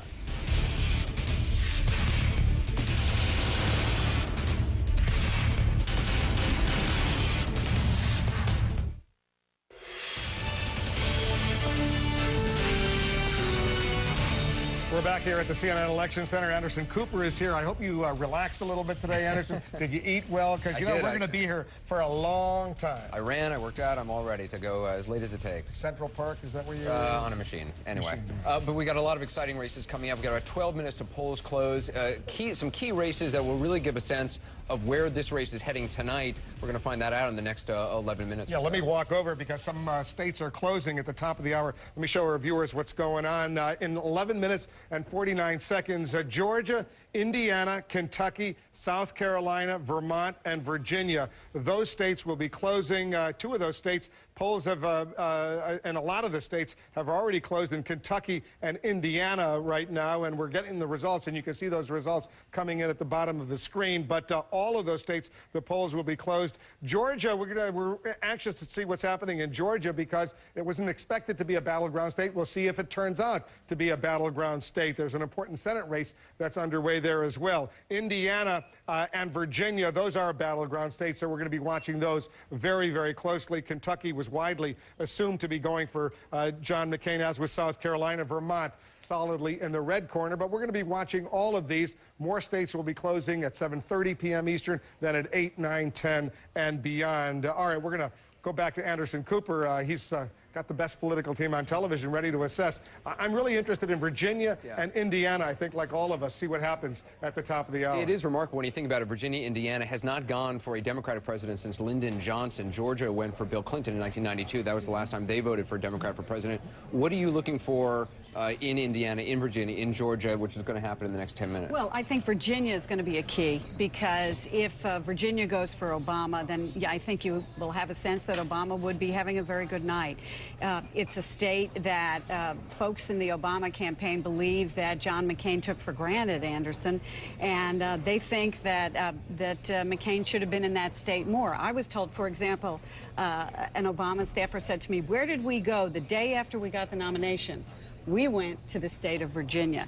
John McCain hadn't been back there until October, when the polls started closing. So, very important state tonight. These are what you could call ruby red states. You know, they're very deeply red. Virginia has voted only for one Democrat in 56 years. Although it was interesting last night, Babe Buchanan kind of was writing off Virginia, saying, "Oh, we've been losing Virginia for a while now." That was one of when they had the real Virginia versus the Virginia, exactly. And Indiana has only gone once for a Democrat in 70 years.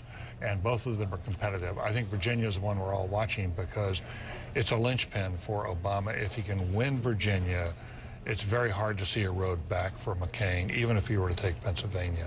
If McCain takes Virginia and then take Pennsylvania, it's going to be a very interesting long night. So I think a lot hinges on Virginia. Also in Georgia, Saxby Chambliss, in a race for his career, he did not anticipate. I know months ago, no one would have anticipated the race for Saxby Chambliss. That was a seat that the Republicans could actually lose. All sorts of places are in play that normally aren't for Republicans. On Virginia, two things. Remember, Jim Webb did beat George Allen, and that's a big deal. Also, Virginia, this is not your grandfather's Virginia.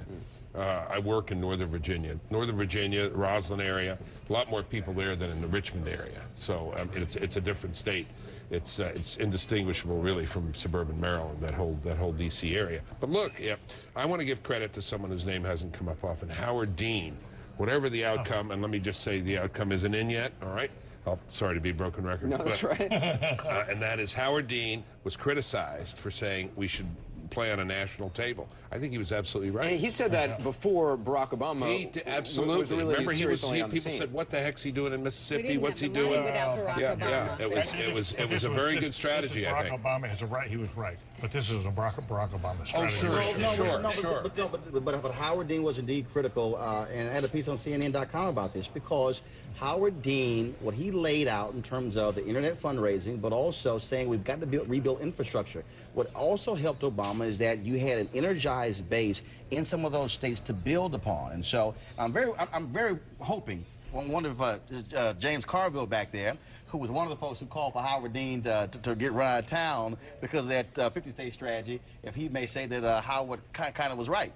It was him, Chuck Schumer. First of all, that's erroneous. I didn't say that he should get out run out of town for a 50-state strategy. I say he should be run out of town for leaving $10 million on the table after the 2006 election. If you're going to quote me, you should try to quote me correctly. I got you. But I did not say, in the way that you have a 50-state strategy is you win a national election by 7 or 8 points, and then you carry a lot of states. If you win an election by 1 point, you're going to carry fewer. Did you think, I mean, a year ago, that the Democratic candidate would be seriously competitive in Georgia, in Indiana? Well, if I thought that we were going to win an election by 10 points or 9 points, I would think we would be competitive in a lot of places. You can't. There's no possible way that you can separate the national number from the state number. You can't win an election if Obama would say the public average going in this election was 7.5. There's no way that you can win by 7.5 points and not be competitive in a lot of states that you're not normally competitive in. The whole thing changes.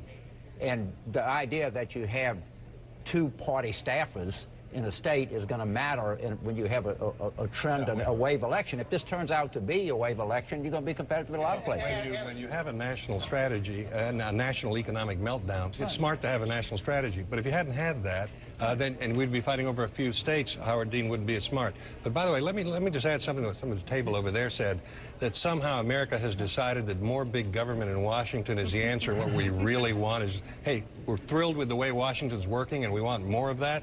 No, America just had a test of that. We just had an economic meltdown, and Washington went to America and said, give us 700 billion tax dollars, we'll get you out of this mess, we'll save your life. And America says, we don't trust you. So if the Democratic Party takes the message out of this election that what America wants is more old industrial age, one-size-fits-all big government, they're wrong. But that wasn't just the Democratic Party. There was also John McCain who supported that $700 billion. Republicans did so reluctantly. We hated doing it. Democrats think this is Christmas. Yeah, right. Interesting perception. Paul Begala, were you thrilled by it? Wait, by the spending of $700 billion. Look, it was President Bush who put that package together. It was President Bush who sent it to the Congress. It was President Bush who asked them to do it. Why?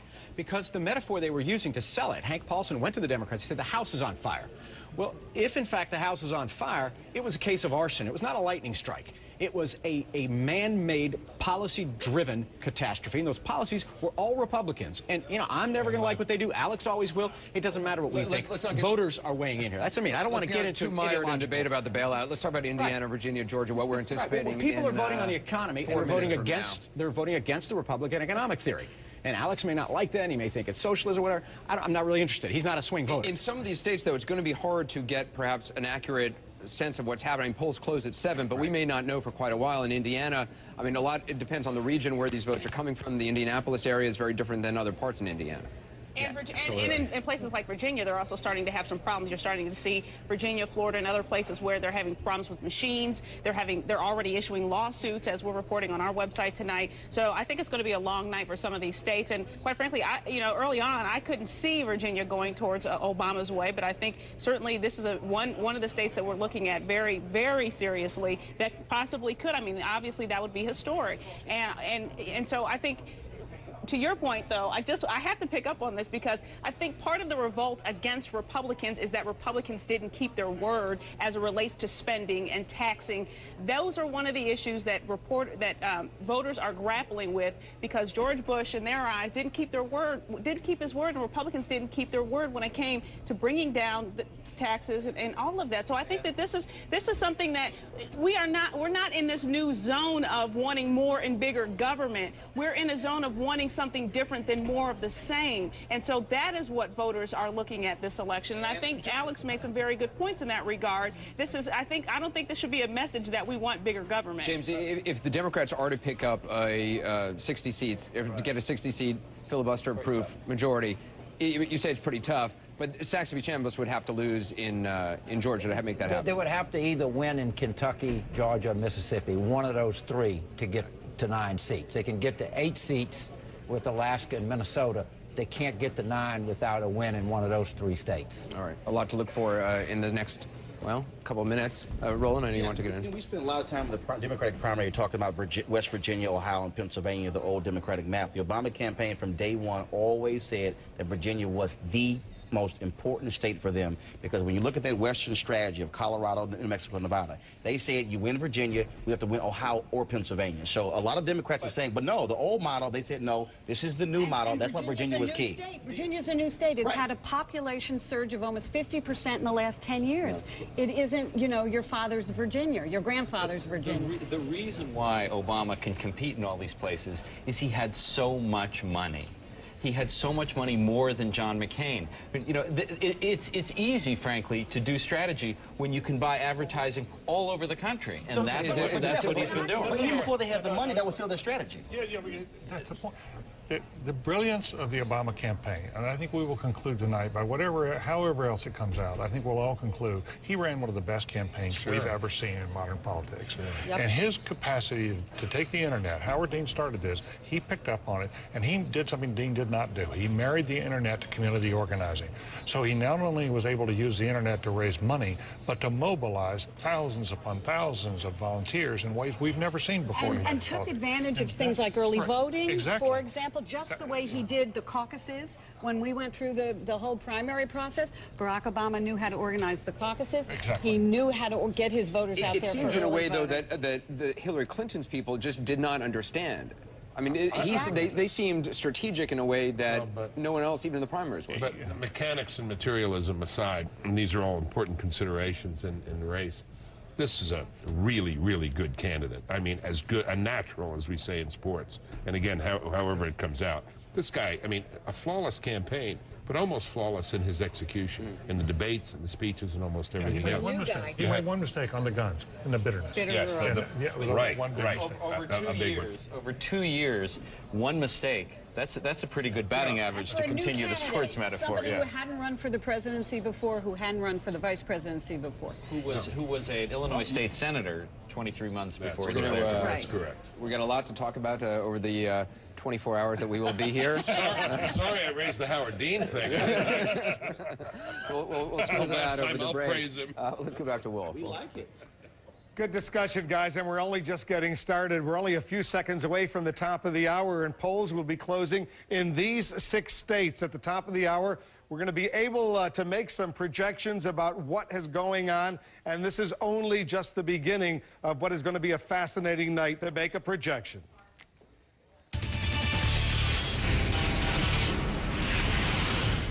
And CNN can now project that in Vermont, as expected, Barack Obama will carry that state. In New England, 3 electoral votes. Barack Obama, we project, will win in Vermont. At the same time, John McCain will carry Kentucky once again as expected. 8 electoral votes. Not a huge surprise on either Vermont or Kentucky. We are not able to make a projection in the 4 other states that are closing all their polls at this hour right now.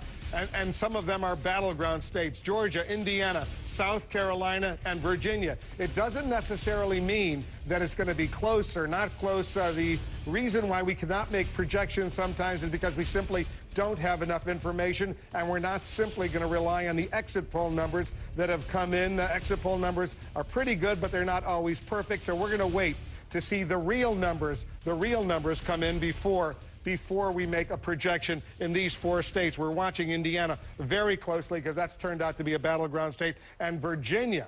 Indiana and Virginia, as you know, they have not gone for a Democratic presidential candidate since 1964 when LBJ carried those states. So those are going to be very, very important in the early understanding of what's going on in this historic day in the United States. Let's check in with Soledad O'Brien and Bill Schneider. They're taking a look at exit poll numbers that are coming in. Soledad? Right, Wolf, we'll take you right to the voter analysis board. And you'll remember earlier in the night I said this is going to be the why board. Why someone won, why someone lost, why it's close. So this is our first opportunity to dig down that direction. Let's start with Vermont, which was called for Barack Obama. No surprise, said Wolf. Who delivered for Barack Obama? Vermont has turned blue. Let's take a look. I hate states at the bottom of the alphabet, but here is Vermont right here. Just because they're hard to reach. Yes, it's a little hard to reach, but the higher the group, the higher the category on this chart, the bigger Obama's margin. Clearly, he did best among Democrats and liberals, but if you look at this chart, Obama carried every one of these constituencies. They're all blue.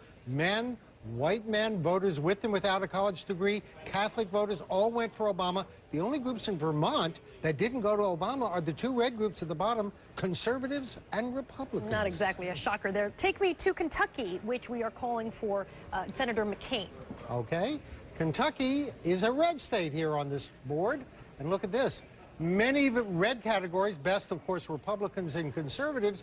But interestingly, in Kentucky, men, unlike Vermont, men voted heavily for McCain, 58% over Obama.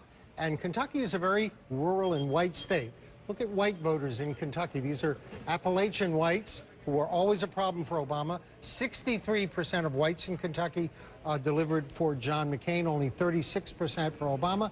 And rural voters in Kentucky, again, 63% for McCain, 36% Obama. Even the 18 to 24-year-old group, which is traditionally Obama territory. Look, they went narrowly. They split their vote, 50% for McCain, 48% for Obama. This is, most states is an Obama category. In Kentucky, they split.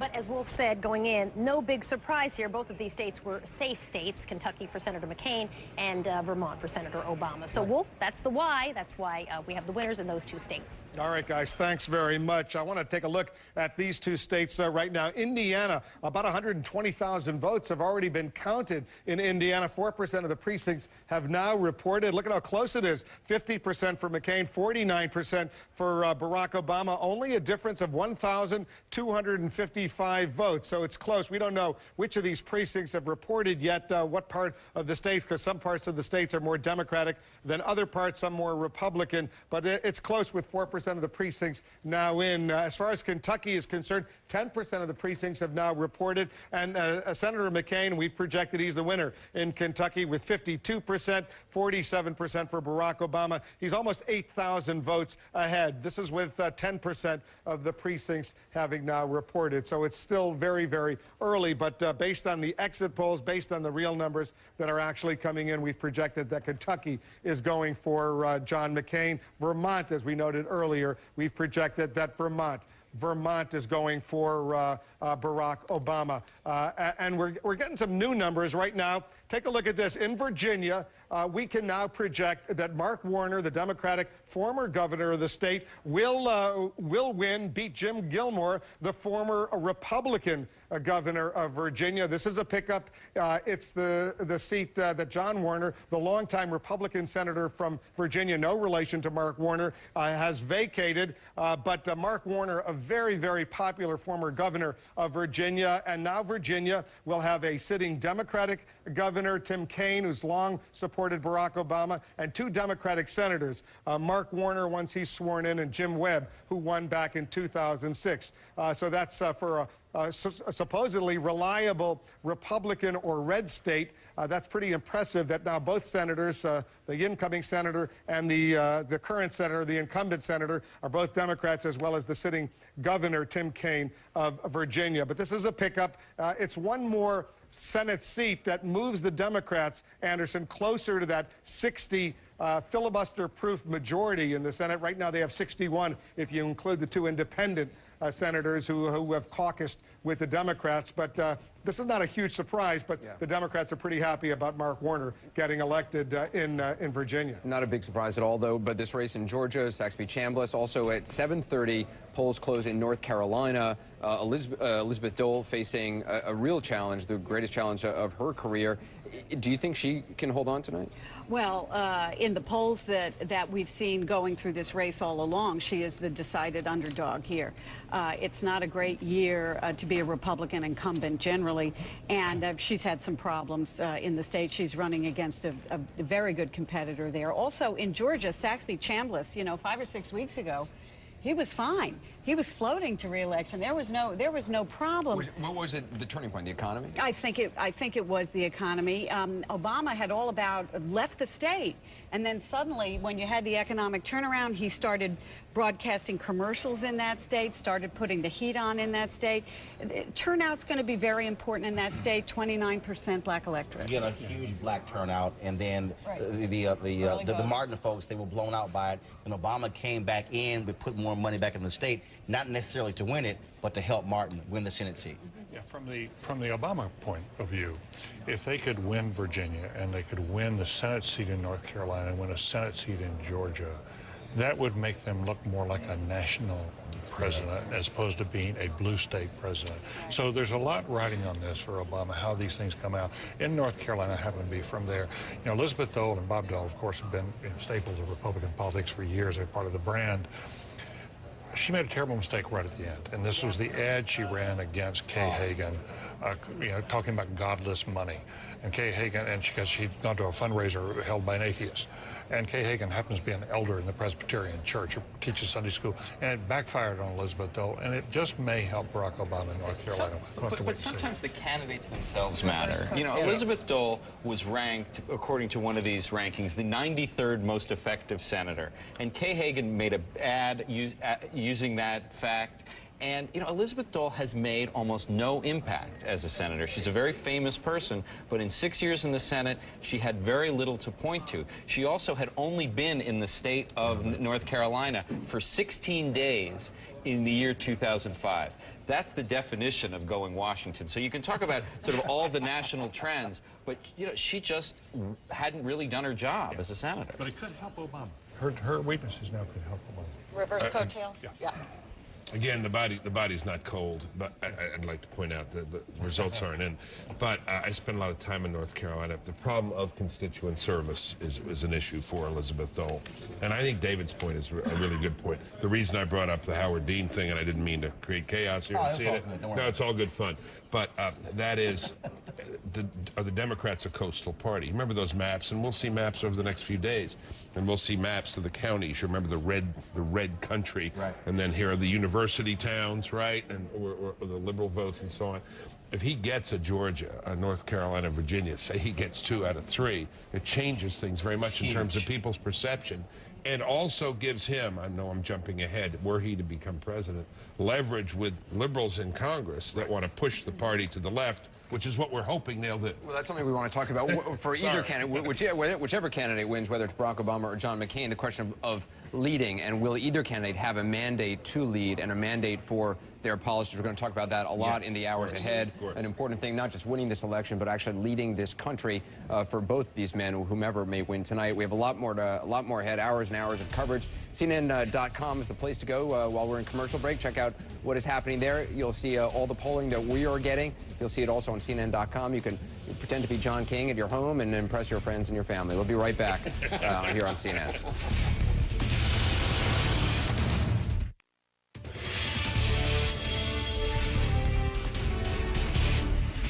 All right, we're counting the votes. They're coming in here to the CNN Election Center. We're taking a look at Indiana right now. About 7% of the precincts have now reported. This is a key battleground state. Look at how close it is right now. Senator Obama, 50%. Senator McCain, 49%. And you can see we're doing the math for you. 3,434 votes. Obama ahead of McCain right now. More than 200,000 votes have been counted in Indiana. 7% of the precincts are in. 11 electoral votes at stake. In the other key battleground state, the polls have all closed in Virginia right now. About 1% of the precincts are in. Senator McCain with 55% to 44% for Senator Obama. He's ahead by about 2,670 votes. You see, we're doing the math for you here as well. This is very, very early in Virginia. Both Indiana and Virginia, we're not in any position to make any projections for right now. We're watching the votes as they come in, but they're going to be coming in relatively quickly. These are two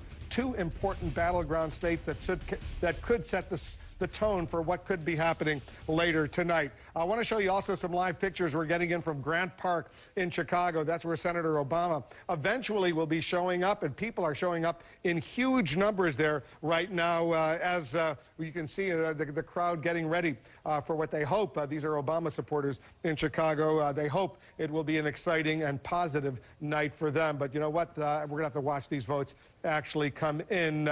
You saw Jessica Yellen over at Grant Park just a little while ago when we were talking to her. We're going to do something that's never been done on television before. We're going to bring her in from Chicago into the Situation Room, right into the CNN Election Center, excuse me, right now. I want you to watch what we're about to do because you've never seen anything like this on television.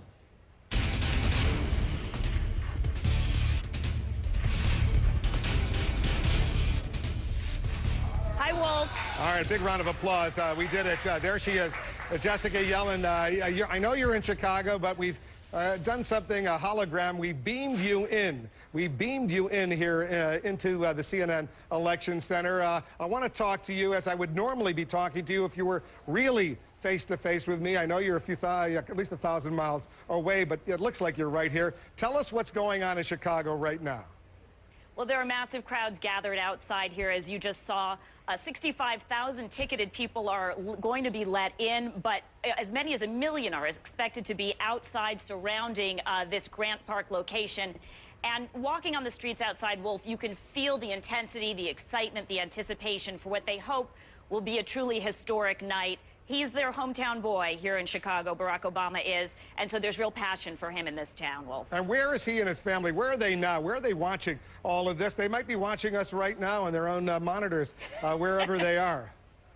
Barack Obama is at the Hyatt Hotel nearby, where he's going to eventually be watching election returns as well. He played basketball earlier in the day, which has become, an election day tradition for him. And we're expecting him to go home at some point, change, and then watch his election returns and, turn up here eventually to make the much anticipated speech. Well, you know what I like about this hologram, and you're a hologram now, Jessica, instead of having thousands of people behind you screaming and shouting, you know what, we can have a little bit more of an intimate conversation, and our viewers can enjoy that as well. How excited are you, Jessica, that this is you're the first one that we've beamed in to the CNN Election Center?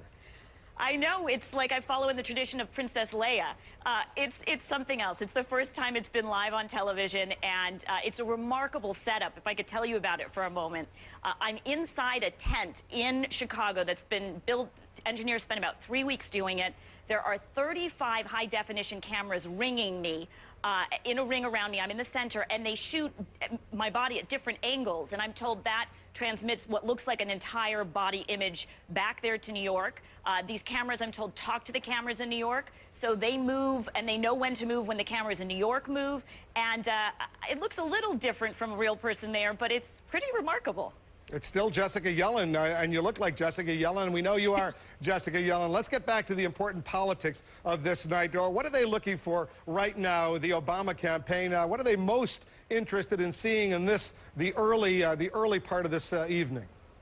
Well, what they're going to be looking for, first of all, are those red states that we've been talking about, Virginia, Indiana, to see what the results look like. You've started talking about it, and especially how those late deciders broke. They have a very clear sense of how many people were already on board with them going into today. The big unknown is the people who made up their mind yesterday, today. If there's a high number of late deciders breaking for them in these red states, they feel that will be a very, very good night.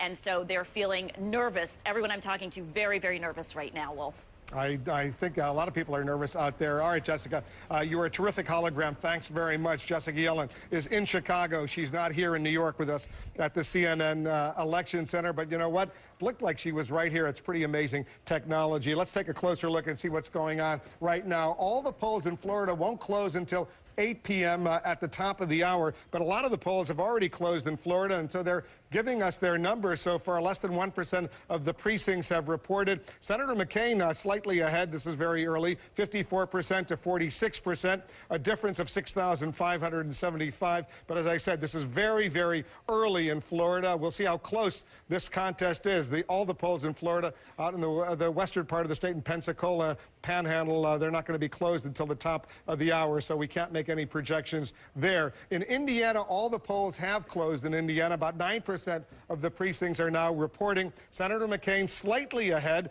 by 2,276 votes, 50% to 49%. And you can see about 260,000 ballots have already been counted. We're only getting started. More polls are about to close.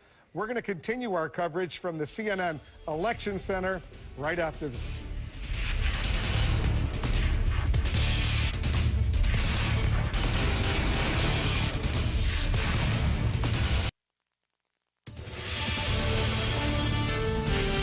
Minutes from now, the polls will be closing in 3 more states, including the battleground states of North Carolina and Ohio, the third state, West Virginia. You take a look at these live pictures, Anderson. These are folks, they're running into Grant Park right now. They've just opened it up. This is where the Obama campaign has basically set up a giant viewing party. They're going to be watching election results come in. They've basically just opened up, and literally you see people running to kind of get a good location so they can watch. Senator Obama is anticipated to speak there at some point this evening. Yeah, they've gone through security, and now they're going in there to get a location. These are very, very excited folks that are getting in there. They think they're going to be celebrating. We don't know if they will, but we'll see. Amazing weather in Chicago tonight. I think I heard Roland say it was like 71 degrees, so 71 degrees. So it's going to be a nice night to view. But he's really here, Roland. He's not in hologram? Chicago Is he here or is he in Chicago? We have the actual Roland Martin. He's actually here. Okay, the real Roland is here, not a hologram. All right, but maybe one of these days, Roland, we'll bring you in, we'll beam you in to the CNN Election Safe Center. travel, absolutely. Roland Martin getting ready. All right, let me walk over to the boards and see what's going on right now in the key battleground state of Florida. 27 electoral votes. They haven't closed all the precincts in Florida yet, the western part of the state, but the state is already reporting some numbers. You see about 130,000 or so ballots have already been counted. Right now, with less than 1% of the precincts reporting, McCain with 54%, Obama with 46%, 11,137. That's the difference. This year, as you can see, we're doing the math for you, so you don't have to worry about that. In Virginia, where the polls closed at 7 p.m. Eastern, the 2% of the precincts have now reported. McCain ahead 53% to 46%, but this is very, very early. You see that he's ahead by 4,387 votes. In another battleground state in Indiana, where the polls closed at 7 p.m. Eastern, right now we have McCain with 51% to Obama's 48%. He's up by 8,619. John McCain. That's with 12% of the precincts reporting, 11 electoral votes at stake in Indiana. Let me walk over and bring in Campbell Brown and John King. You know what? I'm excited about what's going on. I don't know what the outcome is going to be, but it's just exciting to be able to report about what's going on, Campbell. Well, we're starting to get some bits and pieces that may help you put a puzzle together eventually, Wolf. And let's go to John for that and take us through. I know you're getting some county-by-county numbers. Let's start with Virginia. Long a red state. A real race. Obama was ahead going into it, and we're watching especially northern Virginia. We're watching Virginia, but we have very little right now, Campbell. If you look, we have 2 small rural counties reporting. Down here, just south of Richmond, Chesterfield County has a decent amount of the population, 3.7%. This is suburban Richmond right in the top part. Down here gets pretty rural. But again, very early on, John McCain winning in that one county. That 46% is only of that county, so don't anybody jump right ahead. Most of the state of Virginia is still very white. That means the votes have not come in yet. Campbell County, a very small rural county out here in central to South Virginia. McCain running up the numbers, as you would expect in that part of Virginia right there. But we have a long way to go. Down here in Virginia is a critical area, the most critical area of Virginia, right up here. The northern Virginia suburbs just outside of Washington, D.C. are growing rapidly, and an African-American concentration down in the Richmond area. So Virginia... Demographics changing a lot in that part, especially northern Virginia. Rapidly changing up here. Influx of suburbanites who lean Democratic, and influx of Latino voters who have been leaning Democratic in most of the polls, too. If you look over here, Campbell, this is getting interesting early. The state of Indiana is starting to fill in more quickly, and I want you to look now at this. This is the state of Indiana with results coming in, and we emphasize and must stress 12%. Long way to go in Indiana. A lot of Democrats in years past would say, could we just stop it right there? If we lose Indiana by 3 points, that would be a great year in the past. The Obama campaign thinks it is in play here, and I want to go back in time to show you why. Excuse me for stepping across, but I'm going to go back to 2004. This is John Kerry versus George W. Bush, and look, 60% to 39%. George W. Bush wins the state. Remember the blue.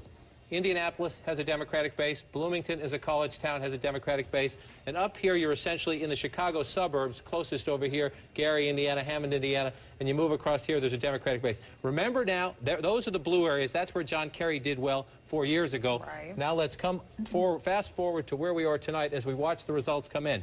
The Democratic votes have not come in Bloomington yet. In Indianapolis, they're just starting to come in slowly. You see that light green? Nothing at all up here yet. And yet Barack Obama is running a very competitive race in the very early results in Indiana. Why? He's doing well here. This is the Illinois border, southern Illinois. This is conservative rural country. It's his home state, but this is conservative country. If he can run well down here and he can run well over here, we could have a real surprise. We could have a real surprise. And let's just look at one other thing before we go here. Fort Wayne, Indiana. You see McCain is winning right now. Let's come into that county. That's Allen County, 5.5% of the state population.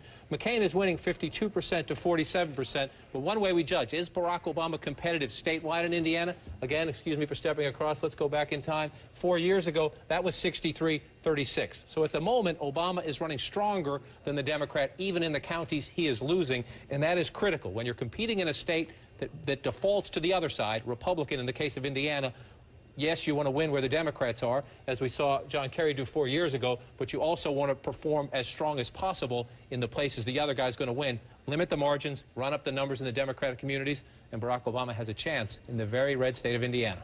And we should say, as always, caveat, still very early. These are very preliminary numbers. We get a lot of information. 12%. That leaves a long way to go. A lot of counting and to yet go. we can do so much with 12%. Absolutely. All right, Wolf. All right, guys, thanks very much. Let's update you on what we know so far for sure based on our projections. And take a look at this map. The red state, that's Kentucky. We've projected that that will go for John McCain, 8 electoral votes. That blue state up in the corner in New England, that's Vermont, 3 electoral votes will go for Barack Obama. These other yellow states, these are states that have closed: Indiana, Virginia, South Carolina, and Georgia. But we cannot yet make any projections based on the information we have so far. It doesn't necessarily mean it's going to be close. It just means that we're in no position to make a projection yet. And right now, it's almost 7:30. Right now, it is 7:30. Right now, 3 more states are closing their polls: North Carolina, Ohio, and West Virginia. And if it were a blowout or whatever, we'd be able to make a projection right now, but we don't have enough information to make any projections in these states. North Carolina is clearly a battleground state. Ohio, remember, no Republican has ever been elected to the White House without carrying Ohio. That state is now closed its polls. And West Virginia, we're going to watch all of that closely. Let's update you on what we know so far. Florida, all the polls in Florida will close at the top of the hour, but as of now, with those precincts, about 1% reporting, McCain with 34%, Obama 48%. It's a 39,713 advantage for Barack Obama right now in Florida. We're watching this race closely. Virginia with about 3% of the precincts reporting. McCain with 56%, Obama 44%. It's slightly ahead for McCain right now. In Indiana with 14% of the precincts reporting, 52% for McCain, 47% for Obama. McCain ahead with 16,812. 14% of the precincts just changed, 52 to 47 in Indiana. I think we're going to have to check those Florida numbers. If something's not looking right, if you add up those percentages in Florida, we'll get back and check those numbers in a moment. But I want to walk over to Anderson. Yeah, those Florida numbers don't look right because it doesn't add up to anything close to 100%. But we'll check out what's going on in Florida. We'll fix the math, and we'll update our viewers as soon as we can. It's also important to point out to our viewers that where these votes are coming from at this point is very important in terms of, we just saw John King looking at the state of Indiana, some of the areas around Indianapolis, around the Chicago markets we haven't heard from. Again, just important to keep in mind, it is very early hours, but you're already getting emails, David, from some folks saying, are we in for a big surprise? Well, yeah, well, it's interesting. Some of the Obama folks are sending emails saying, hey, I'm scared. But look what's happening here. It looks like we're in real trouble. But it's important to remember back 4 years ago, for the first hour and a half, we were on here talking about President Kerry. You know, and he was going to celebrate. Those exit polls. Well, there was just a lot of signs that it was looking like Kerry, especially the exit polls. And I'd have to say, these are really preliminary. Nobody should draw too many conclusions. Let's get a little more of the night, and we'll settle it. It's way too early to say President McCain looking at these numbers. But as you look, I mean, I saw you looking at John King's map of Indiana very closely. What were you looking for? Well, I think that's a much more reliable measure. And these raw numbers tell you nothing. But if you look at 4 years ago, what the counties did, and now today, that gives you a much more reliable basis. And clearly in Indiana, Obama is making inroads in some counties that they were not competitive. No Bush won by 21 points. So that's not going to happen. I mean, I think Obama also benefits from the fact that he's a next-door neighbor in Indiana. Illinois, yeah, those counties right on the border. And they share a big media market there, so they know Barack Obama. They shipped a ton of people into Indiana. But also, when John showed that southern sector, a lot of folks thought that Obama, when he ran for Senate, was not going to do well downstate. And the reality is he did. And so he did extremely well there. Even when they went to Iowa, folks were saying, yeah, but that's closer to the border. It's a southern border. He won't do well. Chicago is the focus. But he went to those states. He spent that portion of the state, spent lots of time there, and they got to know him. And I think you're seeing the benefit of that, being right on the border with Indiana. If you go back to May 6th, the Indiana primary, where Obama almost beat Hillary Clinton, the key county was Lake County, up in the northwest corner of the state, Gary, where it came in very, very late. Remember, it was a whole chaotic, chaotic situation. But that was the county that almost put Obama over the top. Nonsensical conversations, I think, between Wolf and the mayor, like, why aren't you reporting? I don't understand. Can we have that mayor in a hologram? We'll get the mayor in a hologram later. I want to talk to some of our analysts back here. I saw James Carville, you work in your phone. I'm not sure who you're talking to. What are you hearing? What are you interested in? What should our viewers right now at this point be looking for? Well, you know, first of all, the national number is going to determine a lot. But I mean, I think that the big overview here is, there's a recession going on, and that's going to have everything to do with this race. If the Obama national number comports with the public average, which is around 7.5, then he's going to carry a lot of these states. If the national number shrinks to 4 or 3, then a lot of these states that they think they're going to carry, they're not going to do it. I suspect that you know, Indiana, looking at the map, agreeing with what some of our colleagues said over there, a lot of these areas that are not in, or the Democratic areas are not in. I was just on the phone with some people in Virginia. The Democratic areas of Virginia not in, but I suspect a lot of Republican areas either. If you have a big win, you know you're going to carry a lot of these states are going to come up with it. If it narrows, then you're not going to carry it. Then Obama's not going to carry some of these states he does. I suspect the national number will still be pretty big. I'll tell you, I think the thing I'm looking for tonight is, one is, I think those gentlemen over there at the table were right, is that if these exit polls are as wrong this year as they were for Kerry, then John McCain's going to carry some states, surprise some people, and we may have a closer race than some of the polls have said. But I'm going to be looking for the silent majority versus the silent minority. Richard Nixon's silent majority, a group of white working-class voters that carried elections for Republicans. Reagan found them, working-class Democrats. They're going to go out and vote this year. They're voting for John McCain. But this is a very different country. It's more diverse. And the silent majority may now be smaller, relatively speaking. Maybe the silent minority, it may go Republican, but it may not be enough to elect a Republican president. And I think Republicans are more hesitant to vote or to speak out, excuse me, in these exit polls, to give their opinions. They are very silent voters, and many of these polls do tend to lean more Democrat. I think also we need to look for some of the trends. You know, I know the Obama campaign was looking at the younger voters, and if we see in Kentucky, for example, an overwhelming majority, it looks like early on in some of these numbers, about 80% of young voters, whereas John McCain got some of these in Vermont for Obama, but in Kentucky for McCain, it was the older voters. So I think Obama is relying on some of these younger voters. He even talked about the absentee ballots and the absentee voters, but some of those voters, it looks like, are turning out, seem to be shifting in McCain's direction. So I think they're looking at some of these key voting pockets, and those are, I think, the folks that we need to look at when we're talking about some of these exit polls. Point out to our viewers, we're looking at real votes right now in these states that have closed. But why does anyone buy these exit polls? Why do we even pay for them if no one even seems to think they're reliable? I didn't even go to the briefing. I walked out of the briefing, to be honest. I didn't even show up. They can be useful post facto if they reweight them to match reality. Then we can know, how did Catholics vote, how did Hispanics vote, how did Asian Pacific Islanders vote. Okay, that's useful post facto. For tonight, I'm looking at real votes. Right. And I'm hearing from people, for example, one thing that's very interesting. Traditionally, for all time, absentee and early voters have been 60% generally Republican. This time, maybe as high as 60% Democratic. Does that presage a much bigger turnout for the Democratic Party?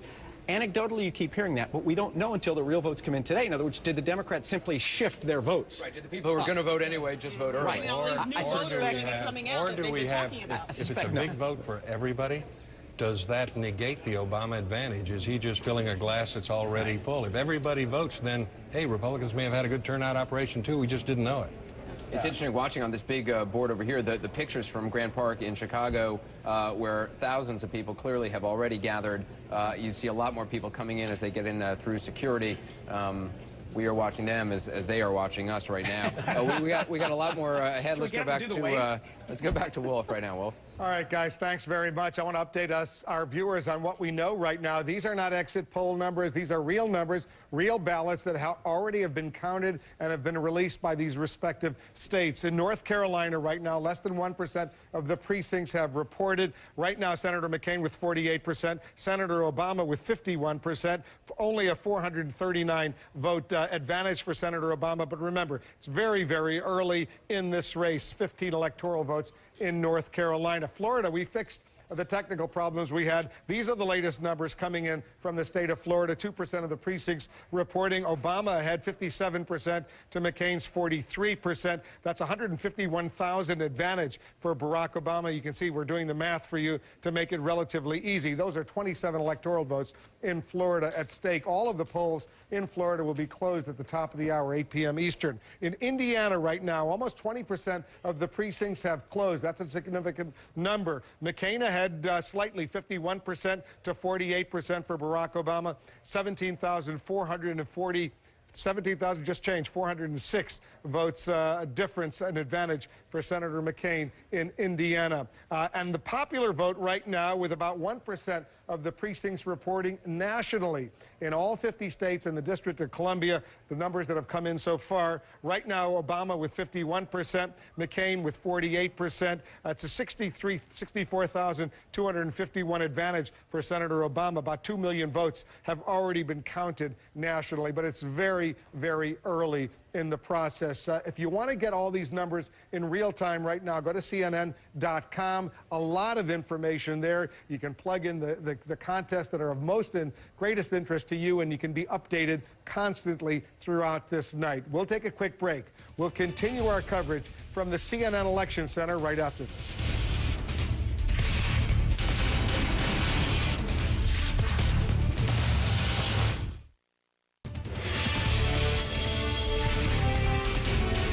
Election night in America, and we're here at the CNN Election Center. We want to welcome back our viewers in the United States and around the world. Let's update you on what we know. These are real numbers coming in to the CNN Election Center in Florida, key battleground state. All the polls aren't even closed in Florida yet. They'll be closing at the top of the hour in the western part of the state. But right now, 4% of the precincts have already reported in. As you can see, Senator Obama ahead 55% to 45%.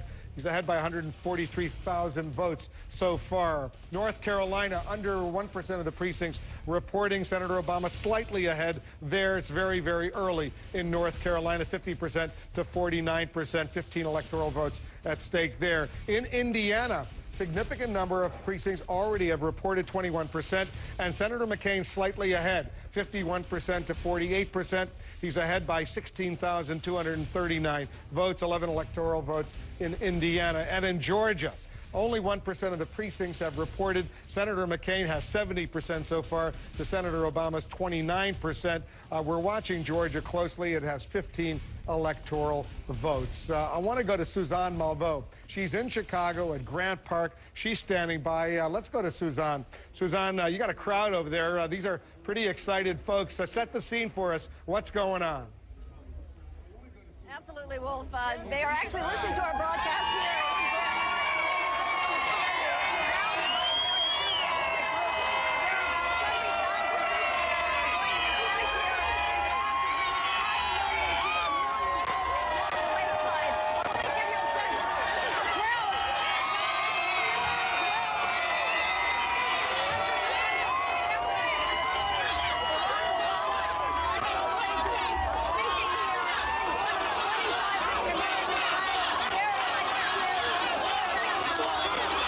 Suzanne, it was a brilliant live shot. Unfortunately, we couldn't hear a word you were saying. That crowd around you is so powerful.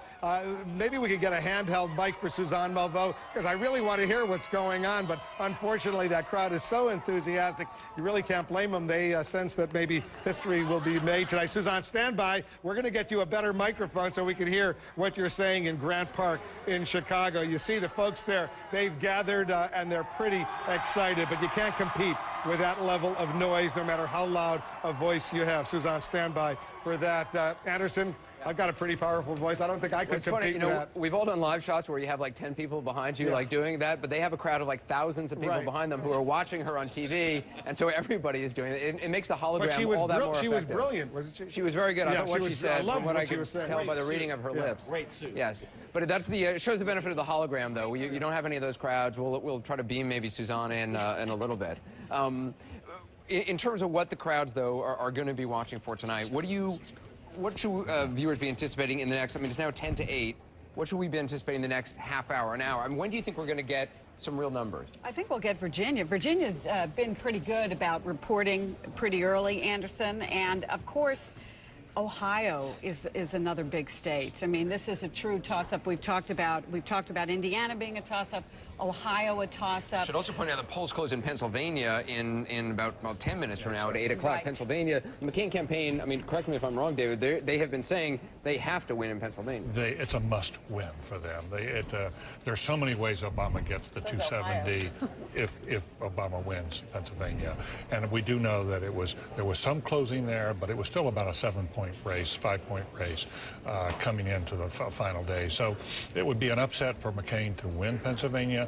But if he doesn't win Pennsylvania, it's very, very hard to say. Bill Bennett, do you believe these polls? I mean, when you hear 7 points in Pennsylvania, you don't buy it. I don't believe them. We'll see. I mean, but we're waiting. You're asking when we'll know. I don't know, but my feeling is pretty soon, and then it's going to flow fast. I think we're going to know a lot pretty soon. We're going to know 3 or 4 or 5 states, but I don't buy them. And I've asked the same question you've asked about the exit polls, but. Why buy them? Right. Yeah. Why even bother? So many caveats, you know, that and they're tricky because everybody wants to jump to a conclusion. Well, I mean, you look at the exit polls in New Hampshire during the primaries. I mean, first of all, you look at the polls before New Hampshire. Barack Obama was supposed to walk away with it. You look at the exit polls. Barack Obama was in the lead. Hillary Clinton won. But actually, New Hampshire, if you look at the polls indicated New Hampshire, what Obama eventually got, the polls showed that. What John Edwards eventually got, the polls showed that. What the polls do not take into account, all of a sudden an explosive number of voters, and it does not account for people deciding on the day of. We stopped polling in New Hampshire 4 days before the primary and before Hillary Clinton had her moment. One thing that was consistent throughout the primaries was that Obama did better in the exit polls than he did with the voters. And I important... What does that tell you? Late breakers. I don't know what it tells me, but I have a theory. It tells you that the Bradley effect seemed to have died earlier. That, in other words, the Bradley effect said that the black candidate would do worse in the actual voting than he would do in the last polls. And in the primaries this year, Barack Obama actually came out about 3.3% higher on average across all the states. But the exit polls, he did worse. Well, the exit polls are strange. I think Bill Bennett put it exactly right. How do we figure out if these exit polls are off 3 or 4 or 5 points, as they were with John Kerry? What is it we're looking at? Well, some pollsters say that his supporters, Barack Obama's supporters, are so enthusiastic and younger, and they're more willing to stop and talk to somebody after they voted. Again, it all just makes the exit polls seem. But most importantly, though, what we are looking at now is real numbers. We've got real numbers from 7 o'clock, from 7:30. In about 7 minutes from now, we're going to have real numbers from Mississippi, Missouri, New Hampshire, Florida, Pennsylvania. The polls will be closing in all those states. Our coverage continues. A lot more ahead. A very exciting night ahead. Also, check out CNN.com for all the latest political news and get the numbers as we get them. We'll be right back.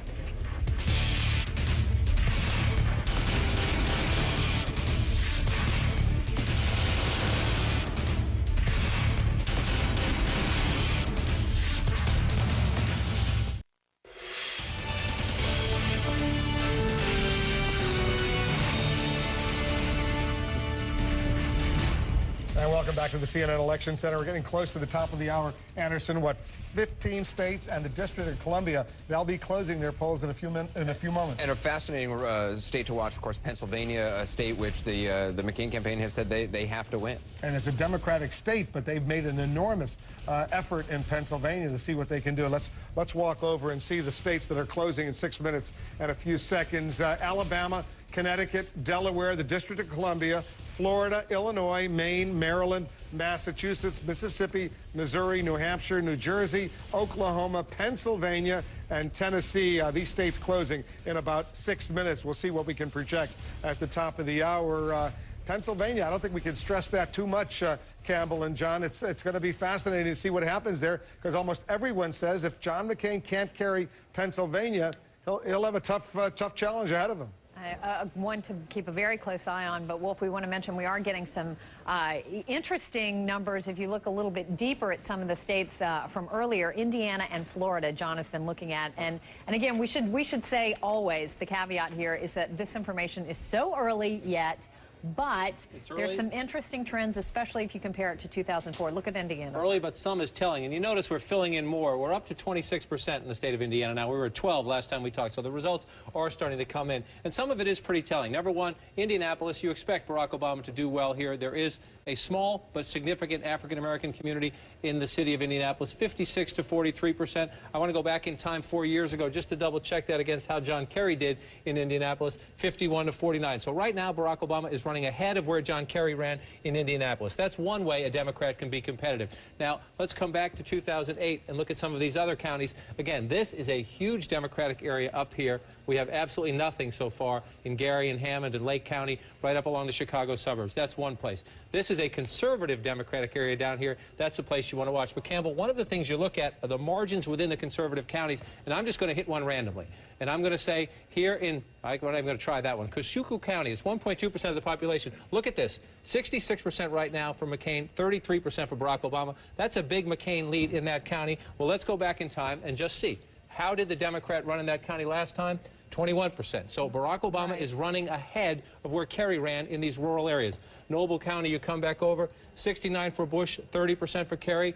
Let's come back in time here, fast forward in 08. Wow. And again, Barack Obama is running ahead of where John Kerry ran in the rural areas. And so Barack Obama is not going to win most of these counties out in rural Indiana. But right now, looking at the early results, he's running well ahead of John Kerry, which is critical. Keep the Republican margins down out in the rural areas and then run up the numbers in Indianapolis, which at the moment he is doing.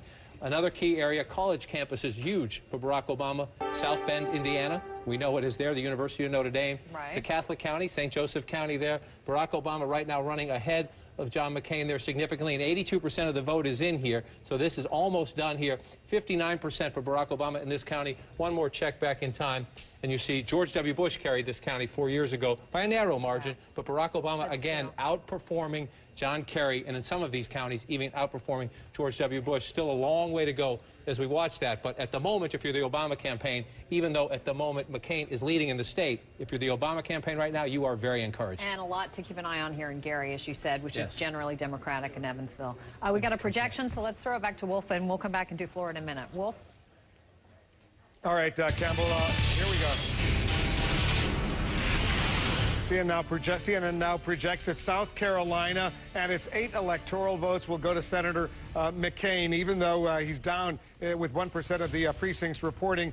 Based on the information that we have, the exit polls, as well as other information coming into the CNN Election Center, John McCain, as expected, will carry South Carolina and its 8 electoral votes. That, as I said, was fully expected. We're getting ready, by the way, the top of the hour. Several states are going to be closing, 15 states and the District of Columbia. Here's what we have right now. If we add up the red states, Kentucky and South Carolina, that adds up to 16 electoral votes so far for John McCain. Vermont up in New England has 3 electoral votes. We've projected it will be going for Barack Obama. Those yellow states are still up in the air. We don't have enough information to make a projection in those states right now. There you see the states that will be closing in 2 minutes and 4 seconds. We will have projections at the top of the hour in 2 minutes in these states. 15 states and the District of Columbia at 8 p.m. Eastern will be closing, and we'll be watching very closely to see what's going on.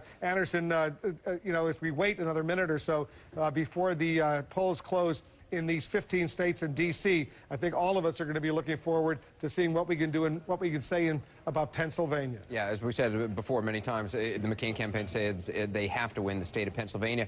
Jeff Toobin, if you can, try to explain to our viewers, you know, we just saw South Carolina. We're calling for John McCain, even though on our board, with 1% of the votes in, McCain is down to Barack Obama. How is it that we can project a winner in South Carolina? Well, our exit polls cover the whole state, and we know the history of the whole state. And when there is such a substantial margin in the exit polls, that we are confident that when all the votes come in, one candidate will be ahead, then we feel comfortable making a call. But the key point is we never make a projection in a state that is remotely close if all we have is exit polls. So we wait for the votes. It's not a surprise that John McCain would win in South Carolina. Exactly. It was not a competitive campaign in that. We will never make a projection in a state based on exit polls if it's at all likely to be Under close. a minute until polls close. Sure, what you're looking for is to see the actual vote in 2 or 3 places actually seems to confirm what you're getting in your exit poll. If they're close together and it's a landslide, then you can go ahead and call it. But if it's fairly close, as Jeff said, even if you get some numbers, you want to wait and an abundance of caution. You know, CBS had called, for example, South Carolina just a bit ago, and I think CNN waited and was patient. And there's always this question in every news organization how to do this. Good. Got polls closing in just a matter of polls. 171 electoral votes at stake. And CNN can project winners in several of those states. In fact, 8 of those states we project will go for Barack Obama. Take a look at this. We project that Senator Obama will carry the state of Massachusetts with 12 electoral votes. That's fully expected. We also project that Senator Obama will carry his home state of Illinois, 21 electoral votes, fully expected. Connecticut will go for Barack Obama, 7 electoral votes. New Jersey, as expected, will go for Barack Obama, and it's 15 electoral votes. New Jersey, widely expected. Maine, there are 4 electoral votes. We're projecting that 3 of those 4 electoral votes in the state of Maine will go for Barack Obama. Maine, one of 2 states that could divide up their electoral votes. Nebraska, the other state that divides up. All the others are winner take all. In Delaware, we project that Barack Obama will carry Joe Biden's home state, 3 electoral votes in Delaware. In Maryland, 10 electoral votes. Barack Obama will carry Maryland. And finally, the District of Columbia and 3 electoral votes. Barack Obama takes Washington, D.C. We project that John McCain will carry 2 states so far that have just closed, Oklahoma, and it's 7 electoral votes. Oklahoma going for John McCain, and Tennessee, 11 electoral votes going for John McCain. We project those 2 states. Now, there are 6 states that have just closed their polls. We cannot make any projection in right now. Those states are Alabama, Florida, Mississippi, Missouri, New Hampshire, and Pennsylvania. Florida, Missouri, New Hampshire to a certain degree, and Pennsylvania, those all are considered battleground states. We don't have enough information yet to make a projection in those 6 states. But based on what we have projected so far, right now, Senator Obama is ahead with 77 electoral votes. The blue states are his, 34 for John McCain. The red states are his. The yellow states, the polls have closed in those states, but we have not yet been able to make a projection in those states. We're getting more information over at Voter Analysis, and I want to go to Soledad O'Brien and Bill Schneider because they're going through the exit polls to help us better appreciate what is going on in the country right now. Soledad. All right, Wolf, let's take a closer look then at South Carolina. Very interesting there. A couple of interesting categories to look at. So first, South Carolina. Okay, let us go to South Carolina, which is red here because it has gone for John McCain. Now, take a look at African-American voters in South Carolina. They were 26. They were about a quarter of the vote, almost unanimously, 96% for Barack Obama. That, of course, was expected. On the other side, you have white voters who voted for John McCain. Where are the white? There they are. White voters. This is quite a phenomenal showing. McCain got 71% of the white vote in South Carolina, and where he especially did well were white evangelical born-again voters who were no less than 39% of the voters in South Carolina. They voted a solid 84% for John McCain, which is better than George Bush did nationally in the last election. So this picture here, these graphs in a nutshell, why John McCain was able to walk away with South Carolina. Wolf? Soledad, thanks very much. And as we continue to watch what's going on, let me just recap what we know so far. Of the states that we have made projections on, Senator Obama right now with 77 electoral votes to 34 for John McCain. Remember, 270 is the magic number. You need 270 electoral votes to be elected president of the United States. So right now, just after 8 p.m. on the East Coast, Senator Obama has an advantage, but it's still very, very early in this night. Let's take a look once again, I'll update you on the poll numbers, the election results that are actually coming in. These are real ballots, not exit polls. In Florida right now, with 15% of the precincts having already reported Senator Obama maintaining his advantage, 55% to 44%. It's just changed, actually, 55%, 45%. He has a 316,150 advantage over Senator McCain in Florida. Virginia right now, almost 20% of the precincts have reported, 56% for McCain, 43% for Obama. He's ahead by 66,000, McCain, in Virginia. And in North Carolina, about 2% of the precincts have now reported very early, 62% for Obama, 38% for McCain. Very, very early in North Carolina. That's a battleground state with its 15 electoral votes. So it's shaping up. It's still very, very early. We're watching it closely, Campbell and John. But you know what? We'll do it the old-fashioned way. We'll let the votes come in. Oh, old-fashioned. Wolf, what's wrong with you? Let me ask you. We know we're being conservative here, but we've all been talking about Pennsylvania. Pennsylvania closed. Why, show us quickly why we haven't called Pennsylvania yet. Because we don't have any votes. There is a wide outline of the state of Pennsylvania. And Campbell, we could go back in the primaries. There are a couple of examples. Missouri comes to mind as one of them, where others, there are competitors. We love them dearly. We're not on a limb and made calls that turned out to be wrong. We're not going to do that here. We're just going to be extra conservative and count the votes. We know what the exit poll says. People have seen the public polls. You can guess at home if you want, or, you know, but we're going to be conservative. We're going to count the votes. I'm all for that. Okay, now let's look at two states, because I know we've got additional information in some of the counties, Indiana and Virginia.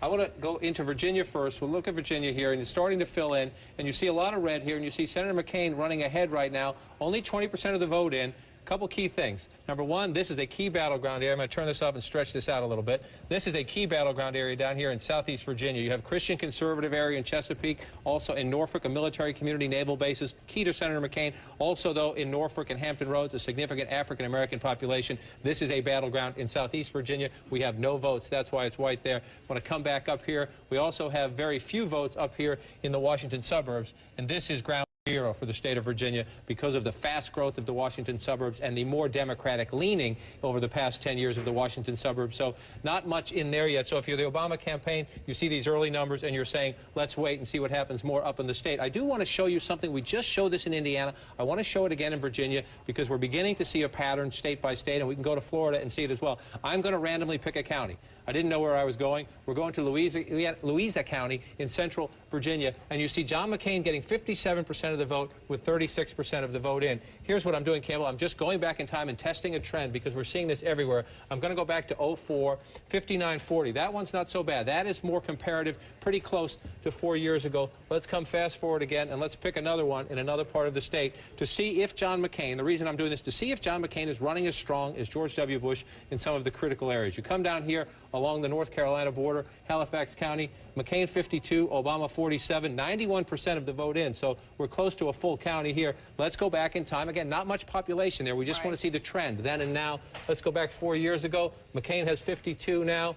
George W. Bush 4 years ago, 57. So he's underperforming. That's not as dramatic as we saw in Indiana, but you're seeing that across the board. John McCain cannot afford to underperform George W. Bush in rural Virginia because what we expect to happen in the Washington suburbs, what we expect to happen in the African-American community in Richmond and down here in Norfolk, John McCain has to at least equal George W. Bush in the rural parts of the state. He needs to be overperforming in those areas to compensate for the growth up in northern That's what your hunch would tell you. He has to at least match up, but the way Northern Virginia is trending Democratic, if he's going to hold it, he has to hold everything Bush did, and we're seeing this increasingly. I'm going to come down to Florida. This is 2004. I'm going to come right here. I'm going to bring Orlando out. This is 2004. This is a big and growing county. Independence. This is a swing area in Florida, which is why Kerry Bush 50-50, right? Okay, let's come forward now to 2008. This is what we see so far in Orlando, 77% in, Obama 60, McCain 39. If numbers like that continue to hold, and again, 20% statewide, everybody take a deep breath, break out the pretzels. We're going to have to let the count come in here. But this is the I-4 corridor, too, which is the deciding. This is the money. In Florida, this is the money. This is where, in a close race, it is decided right here. And again, 20% statewide, but watch all this blue. And I'm going to go back 4 years ago. Remember, you see blue over here in St. Pete. You see Orlando and in the central Florida area. Excuse me for stepping across, but we're going to go back in time now to 4 years ago. Remember all that blue? Well, there's a lot of red.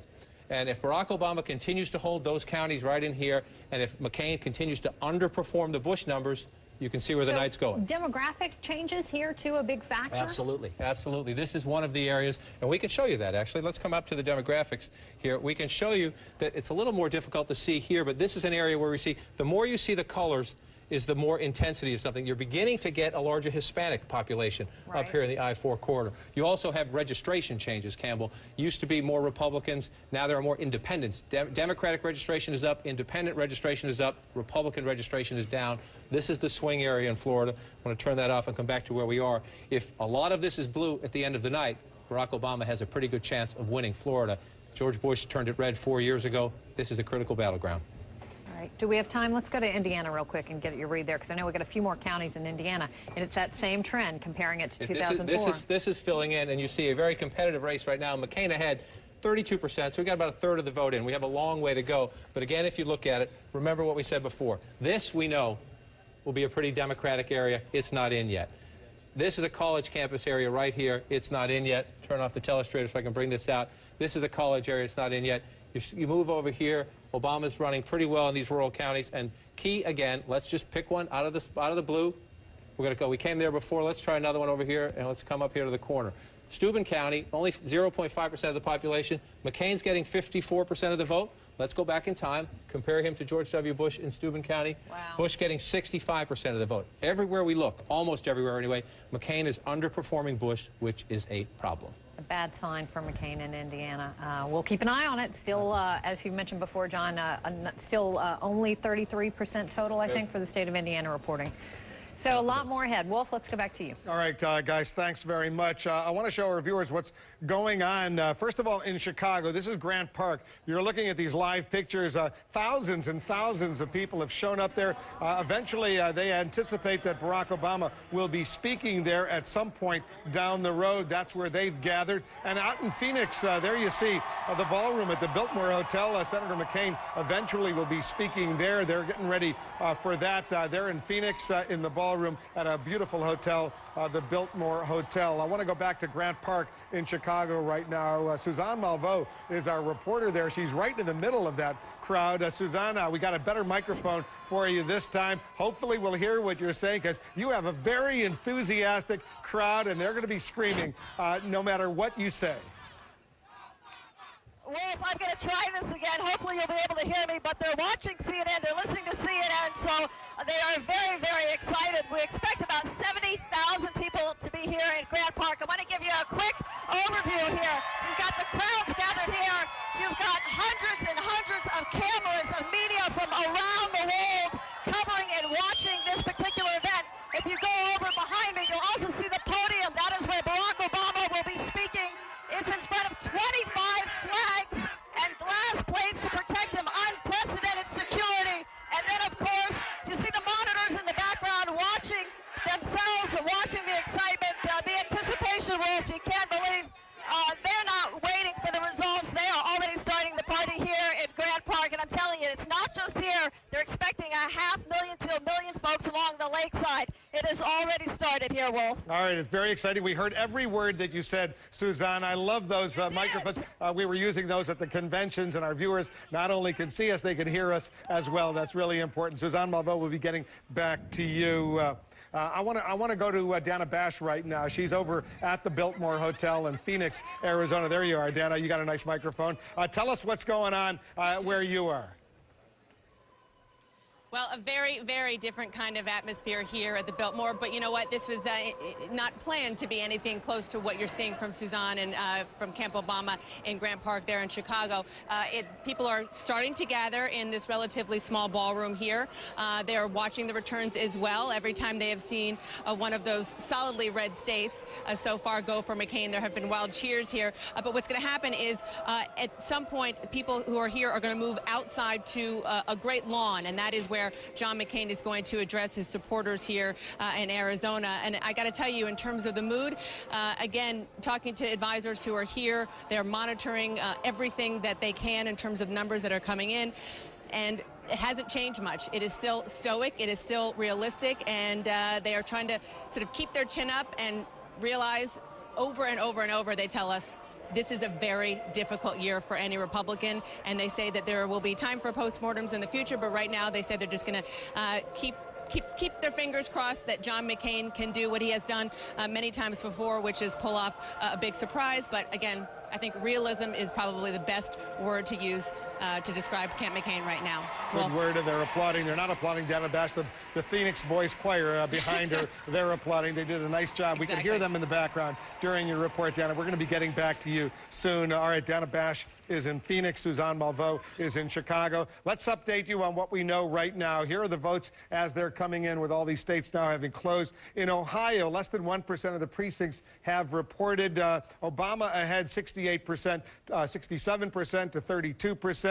But remember, this is very, very early in Ohio, 20 electoral votes at stake. In West Virginia, Obama 56% to McCain's 43%, but once again, less than 1% of the precincts have reported, so it's very early in West Virginia. In Georgia, 4% of the precincts have reported. McCain with 63% to Obama's 36%, very, very early in Georgia, and it's 15 electoral votes. And in New Hampshire, only 5% of the precincts have reported, 57% for Obama, 42% for McCain. New Hampshire has four electoral votes. You want to see all these numbers coming in real time? CNN.com. That's where you can go get a wealth of information. CNN.com.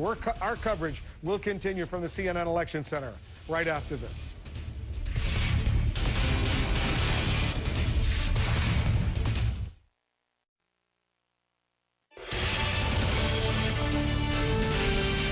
All right, we're back here at the CNN Election Center. By the way, Anderson, Arkansas closes at 8:30, so we'll see what's going on there. But a whole bunch of other states close at 9 p.m. on the East Coast, so the numbers keep on coming in. And we're still watching some of these key battleground states. Virginia, we're looking at Pennsylvania, Georgia, a lot of places. Florida, we're watching very closely. North Carolina as well. A lot to cover in these next couple of minutes. Yeah, I want to walk over and update our viewers on what we know right now. Let's go to Florida. Already 30% of the vote of the precincts in Florida have reported, and Senator Obama maintaining an advantage, 53% to 47%. He's up by 251,332 votes. 30% of the precincts, Florida. Critical number of electoral votes, 27 at stake. In North Carolina, another battleground state, right now only 5% of the precincts have reported, 58% for Obama, 41% for McCain. An advantage for Obama, 172,720. But remember, that's early. Only 5% of the precincts are in. 35% of the precincts have now reported in Indiana, and McCain maintaining a slight advantage, 51% to 48%. He's up by 37,130. 11 electoral votes in Indiana. And in Virginia, almost 30% of the precincts have now reported in Virginia. Senator McCain maintaining an advantage, 56% in Virginia to 43%, up by 107,000 votes or so. 13 electoral votes at stake in Virginia. Let's bring in David Axelrod right now. He's a senior advisor to Senator Obama. He's joining us from Chicago. David, thanks very much for coming in. What do you think? What's going on from your perspective?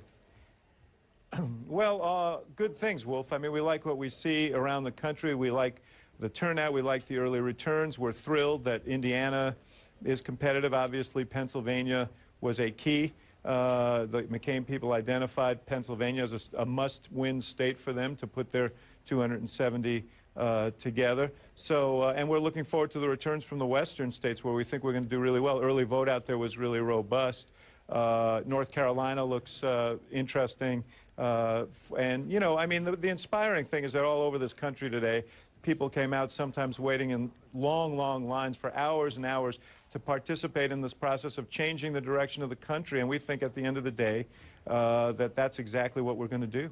Tell our viewers in the United States, David, and around the world, what Senator Obama is doing now, where he is, Michelle Obama, and what we can expect to see them, to hear from them over the next few hours. What's your game plan? Well, he's home right now with his family. As you may have reported, as you know, he played his traditional basketball game with friends and staff late this afternoon. It's become sort of a tradition and a lucky one for us, so we didn't want to disrupt that. He went home spending quiet time with his family. He's going to come downtown later this evening, and he'll come out and speak. We've got a great crowd in Grant Park, as you know. He's going to speak when we know something and when it's clear. We don't need to. We've waited 2 years, Wolf. We can wait a couple more hours to draw conclusions. I know he's superstitious about playing basketball on Election Day. Any other superstitious elements that go on a day like this? Yeah, well, one superstition is not claiming victory too early. That's a big superstition. Yeah, we that have. would be bad.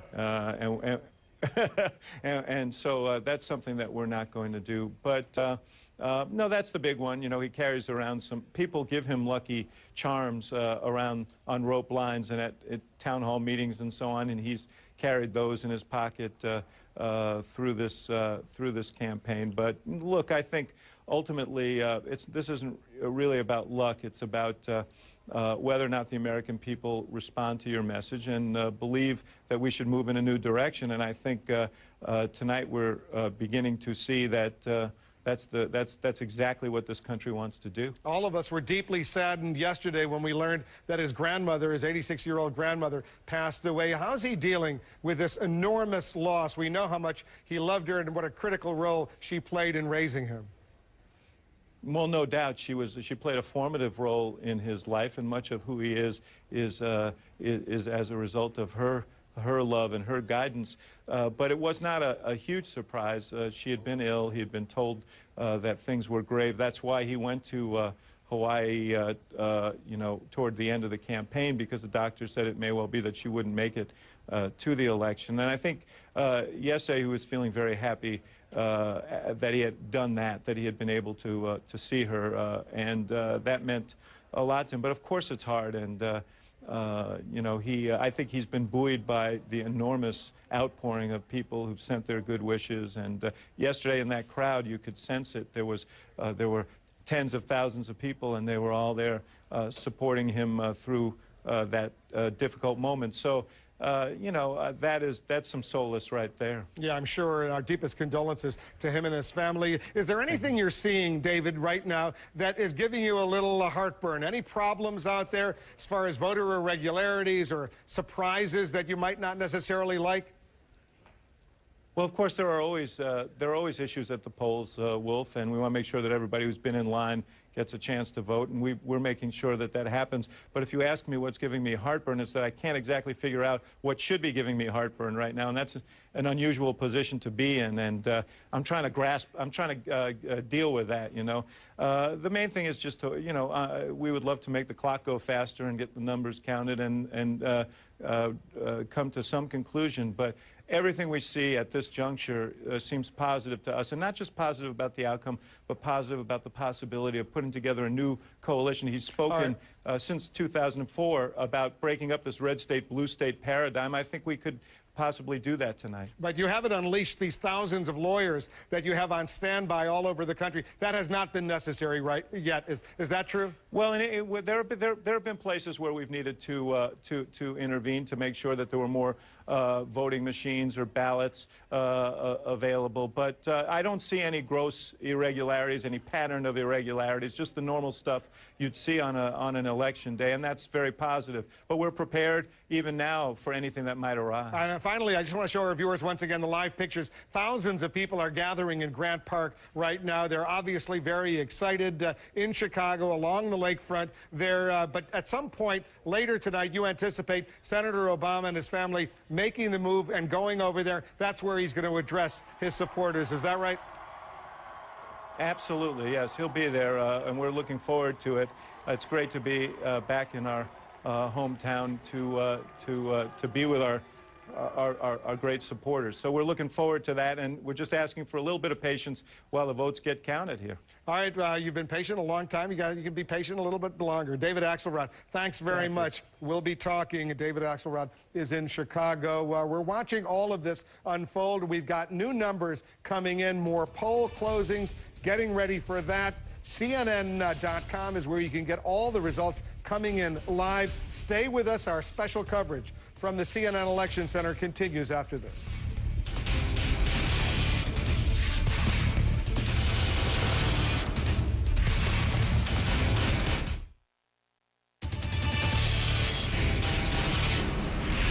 CNN can now project that New Hampshire will go for Barack Obama. New Hampshire, this is obviously very, very painful for Senator McCain because he desperately wanted New Hampshire. That's where he really got going in his bid for the Republican presidential nomination. But based on the exit polls, based on the actual numbers coming in, CNN projects that New Hampshire and its 4 electoral votes will go for Barack Obama. 9% of the precincts have reported. Right now, Senator Obama has 60% of the vote in New Hampshire, 39% for Senator McCain. That's an advantage of 14,397, under 10% of the precincts reporting. As I said, this is the state that Senator McCain really wanted to win. He was very sentimental about all those town hall meetings he did there in jump-starting his campaign early on after Iowa. But New Hampshire will go for Senator Obama. Bill Schneider and Soledad O'Brien are at voter analysis right now at the CNN Election Center. Soledad, what are we seeing? Why are we giving New Hampshire to Senator Obama? Let's go right to the voter analysis board. A couple of interesting categories which really explain it all. So if you pull up New Hampshire here on our board, which should be blue. Okay, and let's take a look first. Highly educated voters, that's always been a good category for Barack Obama. That's right. Voters with a postgraduate degree, the top of the educational category. This was one of the top groups that delivered for Barack Obama. 70% for Barack Obama. I mean, they are going to New Hampshire. It's a very high-tech state. This is a very big breakthrough for Democrats to do that well with postgraduate educated voters. Wolf was talking about the dismay that John McCain must feel, especially when he was really targeting those independents. But you see, they're blue here, which means they went for Barack Obama. That's right. The top groups are the most, whereas Obama had the biggest advantage, and his advantage shrinks a little bit until you get to the middle. Independents, blue, they voted 60% for Barack Obama, 38% for McCain. A big disappointment. They're the fastest growing group in the New Hampshire electorate. Men was a category that Barack Obama was targeting hard and had to do well in. And men in most states have voted Republican, but here in New Hampshire, by a slight margin, 52 to 47, they went for John McCain, for Barack Obama over John McCain. So pretty close there, but everywhere else, as you can see, blue, Barack blue, blue, Obama, blue, blue, a right? lot of blue on that map. Just a few red categories in New Hampshire. Which means Barack Obama taking New Hampshire. Bill, thank you. Wolf, you can see it right there in the map. All right, so thanks very much. I want to take a look at some numbers coming in, ballots coming in some Senate races that we're watching very closely. Let's start in the state of Virginia. We've already projected that Mark Warner, the former Democratic governor of Virginia, will win this contest against the former Republican governor, Jim Gilmore. 59% so far for Warner, 39% for Gilmore. 36% of the precincts in Virginia have reported. This is a pickup because Warner will replace John Warner, the Republican, no relation, as the next senator from Virginia. In Kentucky right now, with 39% of the precincts reporting, look at how close it is. The Senate Minority Leader, Mitch McConnell, with 51%. Bruce Lunsford, the challenger, 49%. Very, very close. We are in no position to make a projection in Kentucky. This is one race that the Democrats have worked very hard to capture. Mitch McConnell fighting for his political life right now. In North Carolina, look at this, 8% of the precincts have reported. Kay Hagan has been challenging Elizabeth Dole, the incumbent Republican. Kay Hagan ahead by 57% to 40%, but only 8% of the precincts are in. Kay Hagan making a very, very strong challenge. Elizabeth Dole fighting for her political life as well. And in New Hampshire, a similar situation. John Sununu is the incumbent Republican. Jeanne Shaheen, the former Democratic governor, popular, very popular. 9% of the precincts have reported. 56% for Jeanne Shaheen. John Sununu, 41%. She's ahead by almost 10,000 right now, with almost 10% of the precincts in. This is a race that we're watching very closely as well. Let's go back to Campbell. And John King, I think you're looking at North Carolina right now. Is that right, Campbell? We're going to look at all of these races because we are getting a little bit of more information as we look more closely at the counties. And we're not calling any of them, as you mentioned yet, Wolf, except for the Mark Warner win in Virginia. But let's take a look at North Carolina. North Carolina, you see it. The red is the counties filling in for Senator Dole. The blue, the county's filling in for her challenger, Kay Hagan. This is one of the key counties in the state of North Carolina. Mecklenburg County, it's almost 9% of the state population.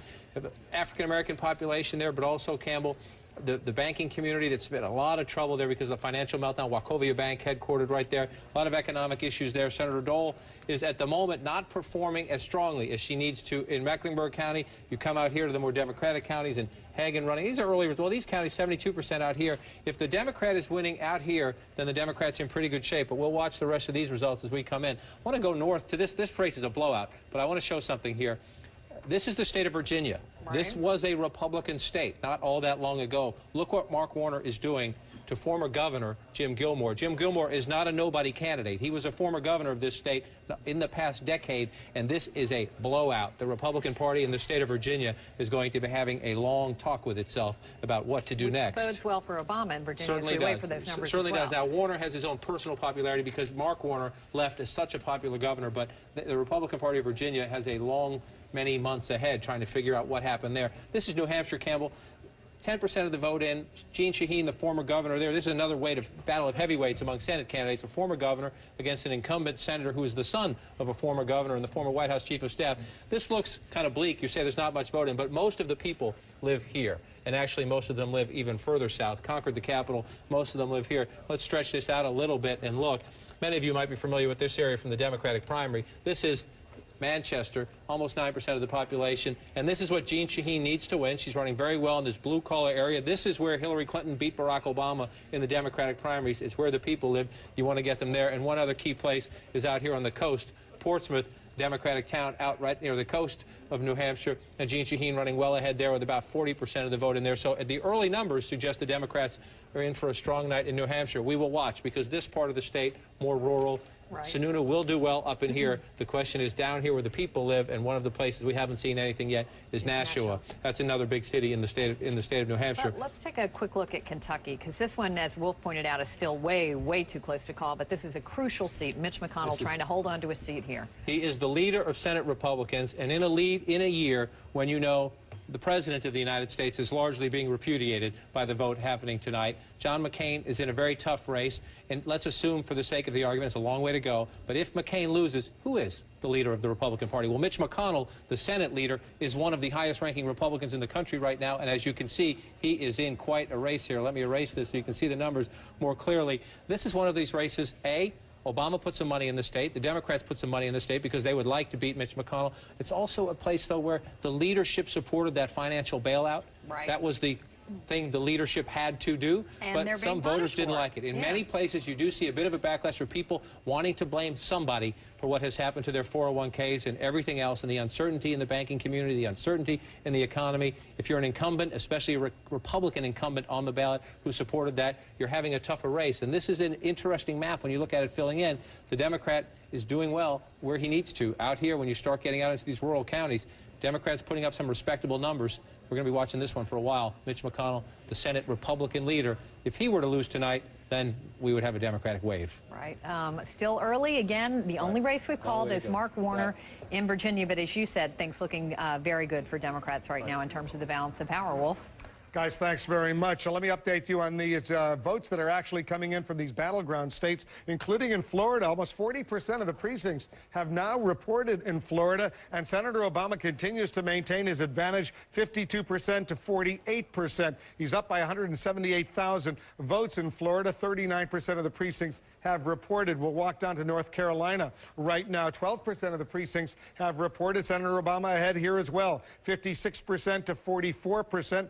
Ahead by 166,598. In Pennsylvania, it's still very early. The numbers are coming in slowly, but they'll pick up very quickly. The polls closed there at 8 p.m. on the East Coast. Less than 1% are in. Only about 12,000 votes have been counted so far. 65% for Obama, 34% for McCain, a difference of 3,900. In Texas, the polls won't all, in the entire state, won't all be closed until the top of the hour, 9 p.m. Eastern, but about 3 million votes have already been counted in Texas. 51% so far for McCain, 49% for Obama, but only 1% of the precincts in Texas have been counted. We're going to continue our coverage, but first we have a projection.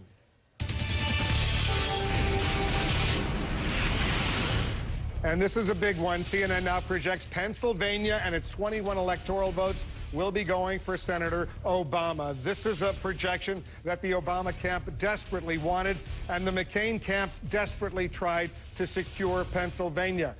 It's a very, very important win. Even though Pennsylvania usually goes Democratic, Senator McCain made a major effort over these past several months to try to win Pennsylvania.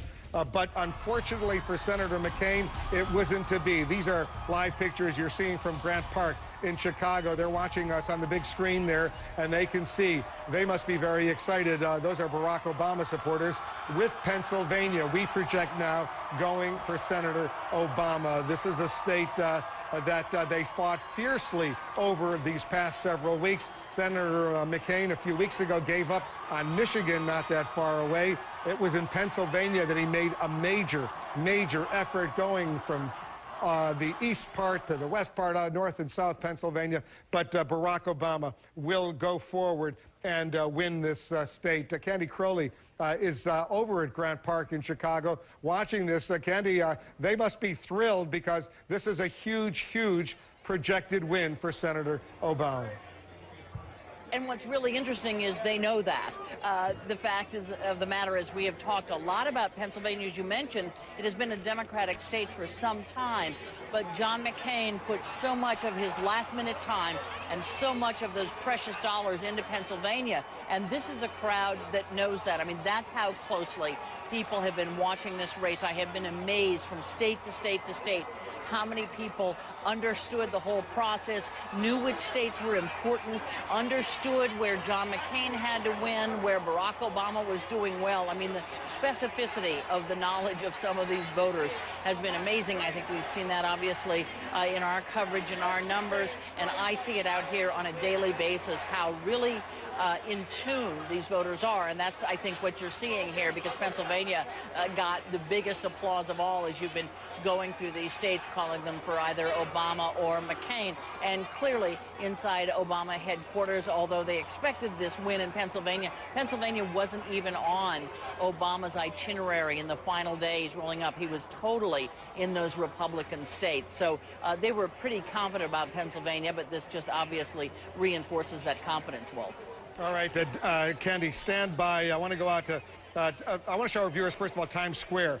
We've got cameras there. A lot of folks have gathered in Times Square here in New York. They're watching the CNN monitors there. There you can see them. They see themselves on television, so they're obviously excited. But a huge crowd has gathered at Times Square. The Obama supporters there are no doubt very excited that we have now projected Pennsylvania going for Senator Barack Obama. Let's get some feedback on how the McCain campaign might be reacting to all of this. Dana Bash is over at the Biltmore Hotel in Phoenix, Arizona. We can't stress how important Pennsylvania was seen by both of these campaigns. Dana, walk us through this loss for the McCain campaign, what it might mean.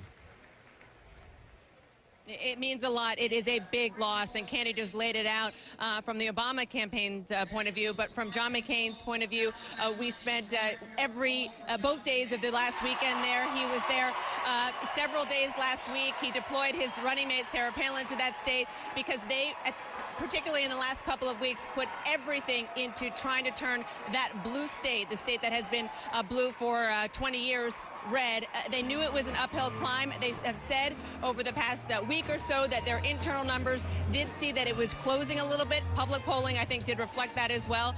But look, I mean, I just got a reaction from somebody who was here when we got the news and told them, they said the reality is they're not that surprised, and now what they're doing is they're focusing on the state of Virginia. McCain aides here tell me that is really the next thing to watch, to be honest, to see how early this thing is going to be called, and perhaps how early we're going to see John McCain come out. Well, we're going to watch it closely. You're at the Arizona Biltmore Hotel, and at some point later tonight, Dana, we'll be hearing from Senator McCain there, just as we'll be hearing from Senator Obama at Grant Park in Chicago. A bunch of states are getting ready to close their polls at the top of the hour. We'll update you on what we know. Stay with us. CNN.com. You can see all the results coming in live.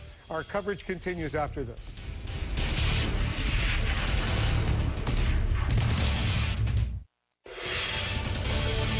Election night in America right now. Take a look at this, Anderson. You can see the map behind us. We've projected so far 102 electoral votes for Senator Obama, 34 for Senator McCain. Pennsylvania, that's the big one just now. We just projected Barack Obama the winner in Pennsylvania. Devastating for the McCain campaign all along. They have said they had to win in Pennsylvania. Let's talk to our panel a little bit, find out what they think all of this means. Gloria Borger, for Barack Obama, Pennsylvania was a turning point in the primaries. Yeah, Pennsylvania has been a very, very important state to him. In the primaries, which he lost to Hillary Clinton, when you talk to the Obama people, they said, look, we got together after that moment when we lost. A couple of top aides went to Obama's house that evening.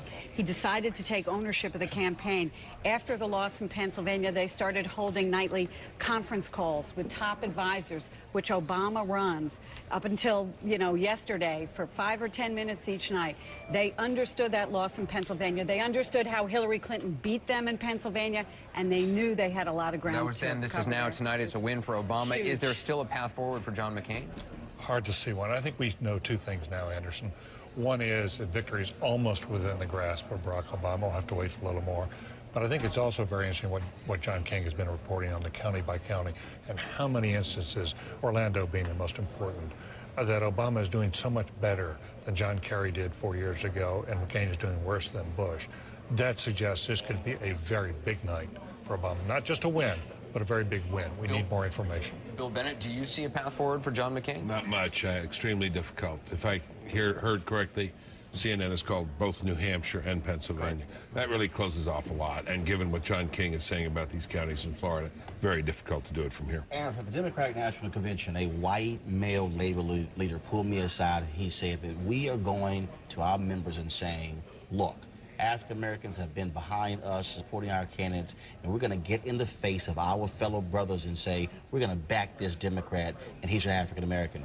For them to send 15,000 labor members into that state, for them to call them, and anybody who was wishy-washy, that would send somebody directly to their home, they understood between the strategy of the Obama campaign and the union support, they needed to confront what they thought was a serious problem, and that is ambivalence about voting for Obama. Great strategy, and I think concert between their strategy and union, it certainly paid off with this victory. And remember how much time we spent discussing whether Hillary Clinton's voters would back Barack Obama. Exactly. We saw was like polls. 4 years ago we were talking It about was that. about 4 years ago, yes.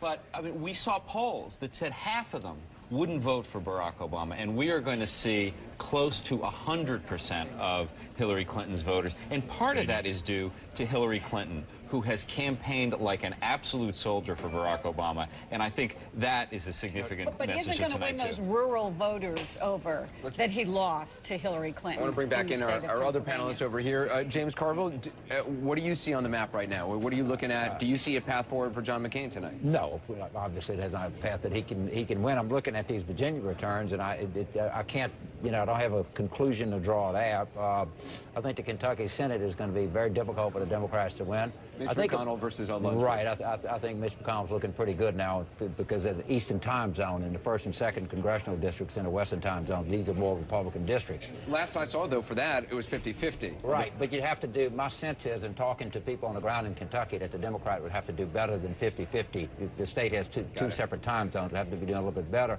If Mitch McConnell's able to hold on to his seat, does that deny the Democrats from being able to reach 60 seats? Georgia becomes very much in play, and people from Georgia tell me that Martin is outperforming typical Democratic numbers. It could be a runoff. We could be faced with a situation. I'm not saying this for sure. There is an independent candidate. There's an independent candidate, and Georgia has a runoff provision. If you don't get to 49%, you have an election. So we may not know until, I think, December 2nd is the runoff. That's a possible scenario here. I don't want to say it's likely, but it's very possible.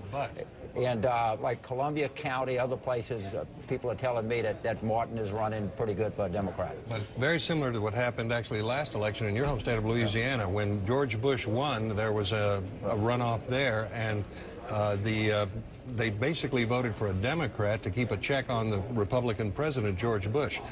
A month from now, Barack Obama won't be on the ballot. It might not be as advantageous for a Democrat. It may actually be it actually augurs well for the Republican, I think, in that situation. Paul, what do you say? I want to come back to Pennsylvania for a minute. This is a state. I knew you would. I know. I love that state. I've done a lot of work there. Hillary won by 10 points. She crushed Barack there. This is where he made the biggest gaffe, the only gaffe of the campaign, where he said people cling to their guns and they're bitter and their religion, right? The fact that this is where McCain made his last stand. This was his Alamo, and the same sort of bloody results that the Texans found. I did learn this today when Barack played Senator Obama played his traditional good luck basketball game. One of the people playing with him, a former power forward from Scranton Prep, class of 1978, Bob Casey, the senator from Pennsylvania who endorsed Obama early and played a big role in Obama carrying the state today. I'm told we have a projection to make that no doubt we're going to want to talk about in a moment. Wolf?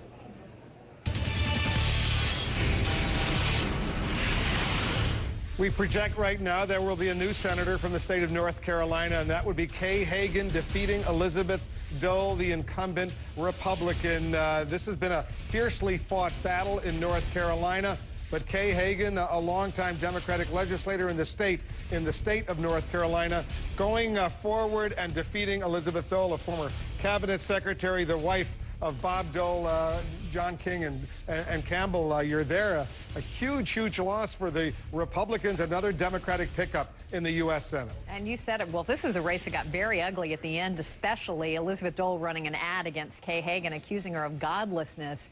Lawsuits were filed, but here it looks like it wasn't even close, at least toward the end. A pickup for the Democrats in a state that, remember, John Edwards was the Democratic vice presidential nominee 4 years ago. He couldn't win his own Senate seat here. He left the Senate because he couldn't keep his own seat there. The Democrats are picking up this seat. This seat before Elizabeth Dole was held by Jesse Helms. This seat is now in Democratic hands, and we'll go back to Wolf, but if you look at these blue counties, she is even outperforming Barack Obama. Kay Hagan is in some of these key counties. She's running a very strong race tonight, Wolf. Nice, thanks very much. 5 minutes and 20 seconds to go till the top of the hour. More states are closing, 15 states with a total of 159 electoral votes. We will have projections after this.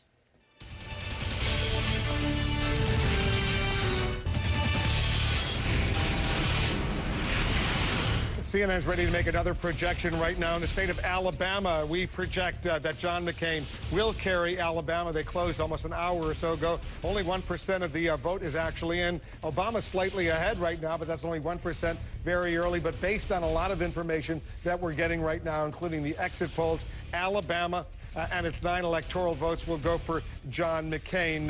That's something that was fully expected, by the way. That's not a huge surprise. We're going to be making some more projections right at the top of the hour because at the top of the hour, 15 states will be closing, including, and they have 159 electoral votes. You can see in a minute from now, they'll be closing in Arizona, Colorado, Kansas, Louisiana, Michigan, Minnesota, Nebraska, New Mexico, New York State, North Dakota, Rhode Island, South Dakota, Texas, the second largest state, Wisconsin, and Wyoming, all of these states. And we're going to watch very closely to see what happens in these states because some of these states could be indicative of a trend that could be emerging in the course of this night. I'm especially interested in finding out what's going on in a state, for example, like Minnesota, which has sort of been up for grabs over these past several weeks. And we'll watch that as well, Minnesota,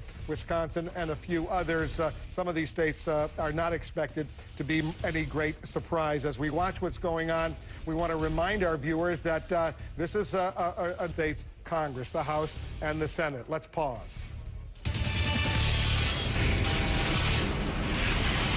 And with the polls closed in these states right now, we can make these projections. Barack Obama will carry these 5 states. Rhode Island, Barack Obama wins, will take the 4 electoral votes.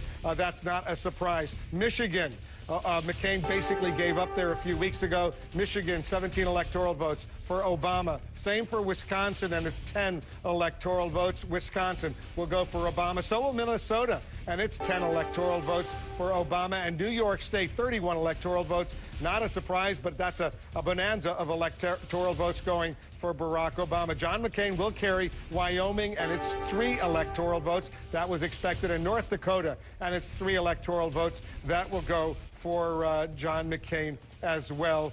We are in no position right now to make projections in these battleground states, including John McCain's home state of Arizona. We don't have enough information for Arizona and Colorado, Kansas, and Louisiana. as well as no projections for Nebraska, New Mexico, South Dakota, and even Texas, although that doesn't indicate that just because we're not able to make a projection that it's going to be close. It only indicates that we don't have enough information right now. But based on the projections that CNN has already put forward over the course of the past couple hours, right now, Barack Obama has a steady lead of 174 electoral votes. Those are the blue states that you see. 49 electoral votes for John McCain. Those are the red states that you see. The yellow states are where the polls have closed in those states, but we have not yet been able to make a projection. The other gray states out there are states that haven't seen their polls close yet. Let's go to voter analysis. Soledad O'Brien and Bill Schneider can explain better, based on exit poll numbers, what's going on. Soledad? Yeah, we were really interested in drilling down on some of those issues we talked a lot about, certainly over the last 18+ months. That would be race and age. So let's take a quick look at the demographic of, did race play a role in this race, if you will? Very important. Let's take a look at those voters who said the race of the candidates was an important factor in the way I voted. Now, that was about 20% of the voters. And how did they vote in the country as a whole? They voted 55 to 44 for Barack Obama, which suggests that race was an important factor to them, but when it was important, they were more likely to vote for Obama than for McCain. A lot of people voted for Obama because he was of his race, blacks and whites, as well as those who voted against him. Now, in the exit poll, you asked exactly the flip of that question. Race was not a factor. Right. Let's compare that with those who say the race of the candidates was not an important factor. They voted almost the same way. Whether you thought race was important or race was not important, Obama won the vote, which suggests that race was not a decisive factor in the outcome of this election. What about age as a factor? Age. Now, there is a very interesting contrast. Let's look at those voters who said the age of the candidates was an important factor in my vote. In the country as a whole, whoops. Oh, it's not working. A little higher. Let's try again. Among those who said the age was important, look at that. 78% for Barack Obama, only 21% for John McCain. McCain did win among those who said age was not important. Twice as many voters said age was important than said race was important. Absolutely fascinating, considering how much we've talked about race in this race. Wolf?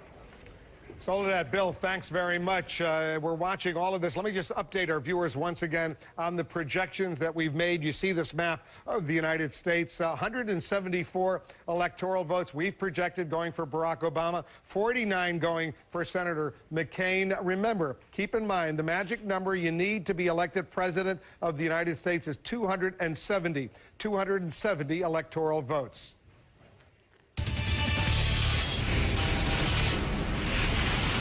All right, we're ready to make another projection. Two more projections right now. Two more pickups for the Democrats. In New Mexico, Tom Udall, the Democrat, will be elected the next senator from New Mexico. And in New Hampshire, in a fiercely fought battle, Jeanne Shaheen, the former Democratic governor of New Hampshire, she manages to beat John Sununu, the incumbent Republican. That's a pickup. Two more pickups. By my count so far, we've projected 4 more pickups for the Democrats. They had a 61 majority, considering the 2 independents in the Senate, Bernie Sanders and Joe Lieberman, vote by and large with the Democrats. These 4 more pickups that we've projected so far, that would bring that 61 up to 65, and that's getting 51 up to 55, getting very close to that 60 filibuster-proof majority that the Democrats would certainly love to have. But Jeanne Shaheen, we projected, will be the next United States Senator from New Hampshire, and Tom Udall will be the next United States Senator from New Mexico. His cousin, Mark Udall, is running in Colorado. We'll see how he's doing, but that's a pickup for the Democrats in both New Mexico and in New Hampshire. Anderson, so far, things are going pretty well for these Democrats. It certainly is. The big question still, I guess, Louisiana is perhaps the Republicans' best chance for a pickup. Senator Mary Landrieu has really been targeted by John Kennedy. Yeah, there's a chance, but it's very interesting. It's a big night for the Democrats. I would comment on what Bill said. There's been so much ink spilled. To the credit, and many speeches given, no speeches and ink spilled by Barack Obama on this. Some Bradley effect, huh? The country's grown up. Let's just accept that. And if Barack Obama is the President of the United States, we can't put our history behind us, but I think we can put some questions behind us, like what's possible in America. Well, I mean, if he does become president, and it still is an if, does anyone know what this means in terms of change of race relations in the United States, or perception of? Well, I'll tell you one thing it means. As a former Secretary of Education, you don't take any excuses anymore from anybody who says the deck is stacked, I can't do anything, there's so much inbuilt this and that. There are always problems in a big society. But we have just, if this turns out to be the case, President Obama, we have just achieved an incredible milestone for which the world needs to have more respect for the United States than it sometimes does. Well, the world, I think, is a very significant observation. Yes, the effect of an Obama victory, if it happens, on the international reputation of the United States will be so profound and so immediate that I don't think there is anything comparable in American history in terms of an immediate change in public perception. Winning World War II, maybe. Well, that was not so instant. Not so instant. I think it changes the way we look at our own country, and we look at it, and you look at this country, which has an amazing ability to self-correct after it makes mistakes. Absolutely. Selma 4 decades ago, we could be looking at the first African American president. We don't know yet, but we could. I think if it's an Obama victory and it's as big as it looks it might be, that's going to be a huge milestone. I don't think we have taken care of the issue of racial prejudice. What's been apparent in this election, I think what Bill Bennett is absolutely right about, is it appears that a lot of people worked through their racial issues and came to a conclusion, I'll take him anyway. And that's real progress. That's real progress. But we need a little more information now about how the white vote breaks out before we, break out champagne on this question. Well, we also need to actually declare somebody a victor in this. We have not at this point. There's still a lot more to talk about, though. This race, I mean, Alex, as a Republican, are you holding on to hope for Louisiana, a possible pickup in the Senate race? Is that what's keeping you from drinking right now? James is so confident he's just spotted me 4 additional points in Louisiana. So, and I'll take him. It's his home state. No, I think that could be a pickup there. The composition of that state has changed. It's a question of how big the black vote will be down there. But it is a right track state. It's got government money in there from Katrina. It's got oil money. And they've run a pretty good campaign. The other state to watch, I think, is going to be Minnesota and Coleman. Their tracking had Coleman up 4 points going into this election. Norm Coleman against Al Franken, a Democrat, but there's also an independent candidate. And look, if Republicans can't beat a lunatic like Al Franken, we're in bad shape even this year. I think that's what a lot of Republicans would say. I'm one of them. But anyway, the question is, there's a third party there, a guy taking equally from Republicans and from Democrats. So it may be that election turns out exactly what it is on the last survey. James, do you think the independent candidate in Minnesota takes equally away from both candidates? I think most people think up to a point that he takes away from Coleman, but if he exceeds that point, I don't know if it's 15 points or so, then he starts to take away some from Franken. I do think Paul and I have been going back and forth on the Florida thing. It appears to us, looking at actual results, talking to actual political professionals, that it's highly likely that Senator Obama is going to carry Florida, based on looking at results. If you look at Orange County, Pasco County, you look at what's happening in a lot of other places. And I think that Louisiana, some good things are happening, but not exactly a right track. Virginia, I'm looking at actual results. We have not called Florida. I know you. CNN has not called Florida. Paul, this is a renegade operation. You guys have gone rogue. We've gone rogue. You guys are mavericks. I'm telling you, you're both mavericks. You're para-mavericks. But Obama's looking a little stronger than some Republicans suspected in Florida, and McCain is looking a little stronger than some Democrats had hoped in Virginia. I wouldn't go that close. I wouldn't. There's just a lot out in Virginia. There's a lot out. Virginia Beach is a lot out.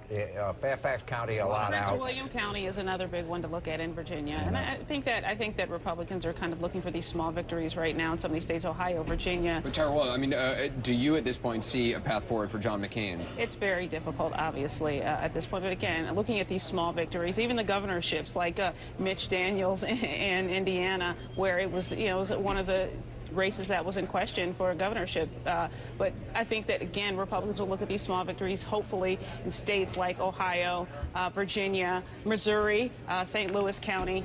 So I think as the night goes on, we'll see. But it is obviously, it's not looking very good for the McCain campaign. Coming back to Florida, Bill Clinton carries it in 1996. Al Gore, I still believe, narrowly carries it in 2000, and it was a big mess in recount.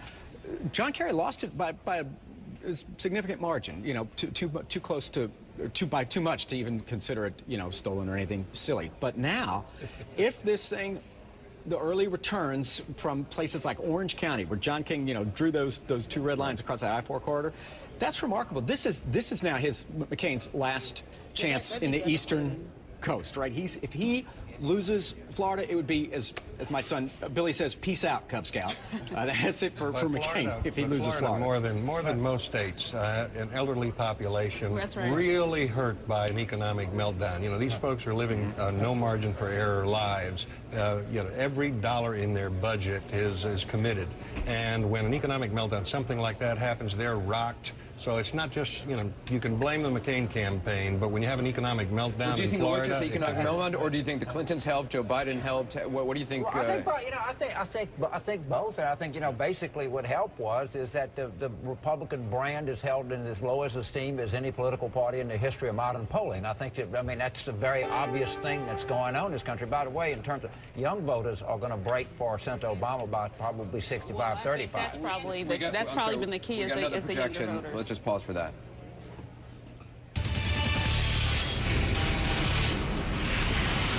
CNN now projects that the state of Georgia will go for John McCain. 15 electoral votes in Georgia. John McCain, the winner, with 36% of the actual vote now in. John McCain has 61% to 38% for Senator Obama. He's ahead by 241,000 down to 38,000 right now. We're doing the math for you. 38% now the precincts have reported. But Georgia, which was a sort of a long shot for the Democrats. They had some hopes in Georgia. They thought maybe a huge African-American turnout could get them the state, but it was always a major, major challenge for Senator Obama in Georgia. They did make an effort there, but in the end, we now project that Georgia will be going for Senator John McCain. It's another win for him. Take a look. Let me walk through and show you what we have in these votes that are coming in. These are actual votes with 3% of the vote now counted in Missouri. 56% for McCain, 43% for Obama, but it's very early. In Texas, only 3% also have been counted.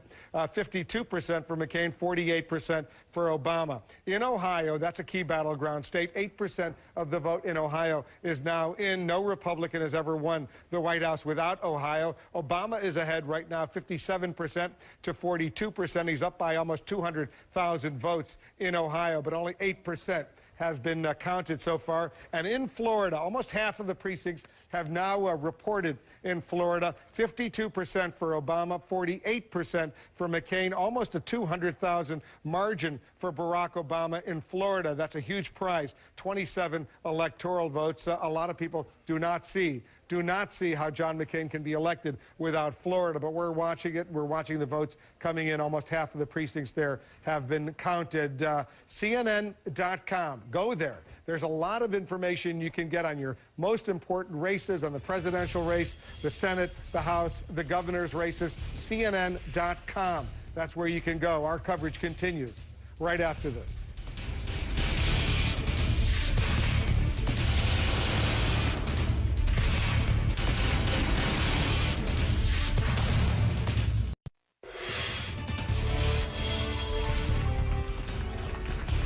Jean Shaheen, I want to thank, and all of New Hampshire should thank John Sununu for his 12 years of service in Washington. I also, thank you, yes. Jean Shaheen, the former Democratic governor of New Hampshire, congratulating herself, in effect, for winning this New Hampshire Democratic, the Senate seat in New Hampshire. That's a pickup for the Democrats. She defeated, according to our projection, the incumbent Republican John Sununu. She thanked him for his service, and now she will go forward and eventually be sworn in as the next United States Senator from New Hampshire. And that's the fourth Democratic pickup. It brings their numbers now up to 55. 55 Democrats and 2 independents who vote with the Democrats in the U.S. Senate. We're watching all of these races very closely.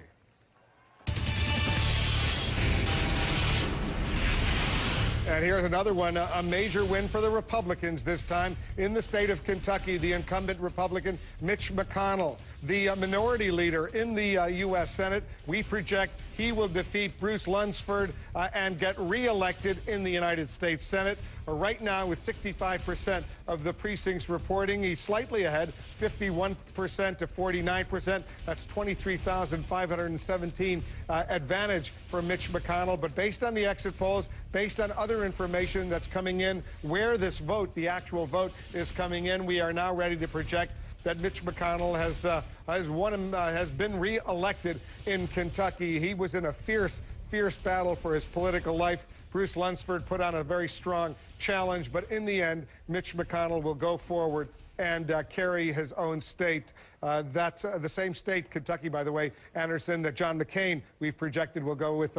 Will carry Kentucky as well. So that's an important win for the Republicans. Would have been very embarrassing for them if their leader in the Senate would have gone down, just as it was very embarrassing for the Democrats when Tom Daschle, who was then the Democratic leader in the Senate, when he was defeated in his bid for re-election. It would have been a tough loss to them, but it is not a loss. It's in the win column for the Republicans, something to, I guess, hold on to tonight. Yeah, well, I think it was Jeff was saying he's a tough guy. He is a tough guy, but when the going gets tough, you know, it's going to be even tougher for him. That was an essential win. We had to win that one.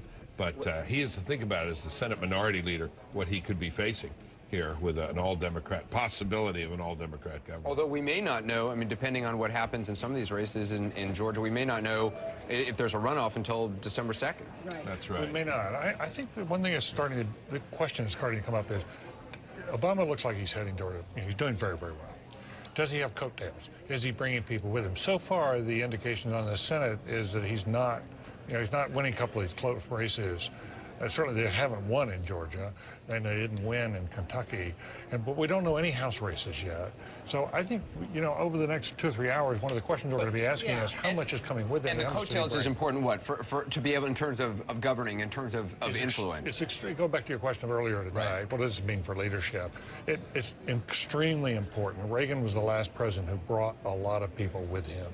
And it made a big difference in his first 2 years, as Bill will remember, and how successful he was legislatively. It was interesting, and I think it was you made the point a couple nights ago that when you heard John McCain making speeches, he often wasn't thanking the local politicians, the local representative who was also running, whereas Barack Obama always was trying to embrace them. And you wonder if, I think you raised the question is, did they not want to be close to John McCain? That's an interesting question. It did seem to be that the Senate candidates for the Republicans were running largely independently of John McCain and George W. Bush. So had McCain won, would he have had coattails? And if he does win, there's no evidence of that. You have in Oregon, Gordon Smith, the incumbent Republican, running ads with Obama in the ads, even though Obama has supported his opponent Merkley. I mean, it is just the opposite of embracing John McCain. I mean, these politicians read the polls, too. They knew which way things were heading, and they have acted accordingly. Bill Clinton suffered because he didn't have any coattails, because he won with 43% of the vote, and everybody else in Congress ran ahead of him. And so they didn't owe him anything. If Obama were to win and he were to bring in a lot of people, particularly folks in the South, conservative Democrats, they would owe him. Conservative Blue Dog Democrats would owe him, and he might be able to cut a path there for some reconciliation between right and left and get something done. Well, I think the bottom line is there's still a lot we don't know yet about the outcome of this and what it looks like. And one of the questions are there going to be coattails? Another question is going to be, can Obama win a couple of these southern states? We still haven't heard North Carolina, Virginia. Those are still outstanding. He still has a real chance to win those things, so that would be huge. We have another projection to make. Let's pause for that.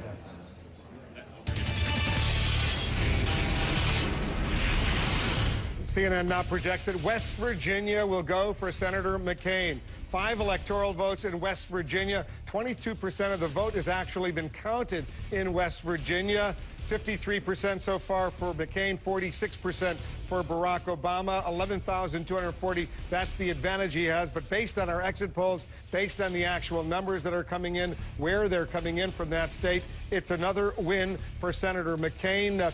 The 5 electoral votes from West Virginia going for Senator McCain. Senator McCain, however, is not doing well in several other states, and a big loss for him earlier tonight. We projected Pennsylvania going for Senator Obama. That's a major setback.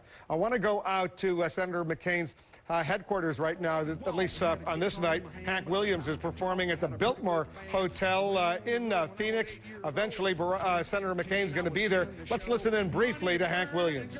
Pretty, it didn't take me long to learn that I was born to boogie. When I was 18, I went to Hollywood. I met Elvis in Maryland and Johnny B. Good. I got the Guitar Tech, California sun, red Cadillac, having too much fun. All right, there's Hank Williams. We're getting close, very, very close to a major projection, so stand by. We'll take a quick break. CNN.com. You want to go check all the numbers there, a lot of other information. Stand by for a commercial break, and then I think we might have a big projection coming up. We'll be right back. I make a movie star too. I told him my mama didn't raise no fool. I don't want your money and I don't want no movies. I can tell you I was born to boogie.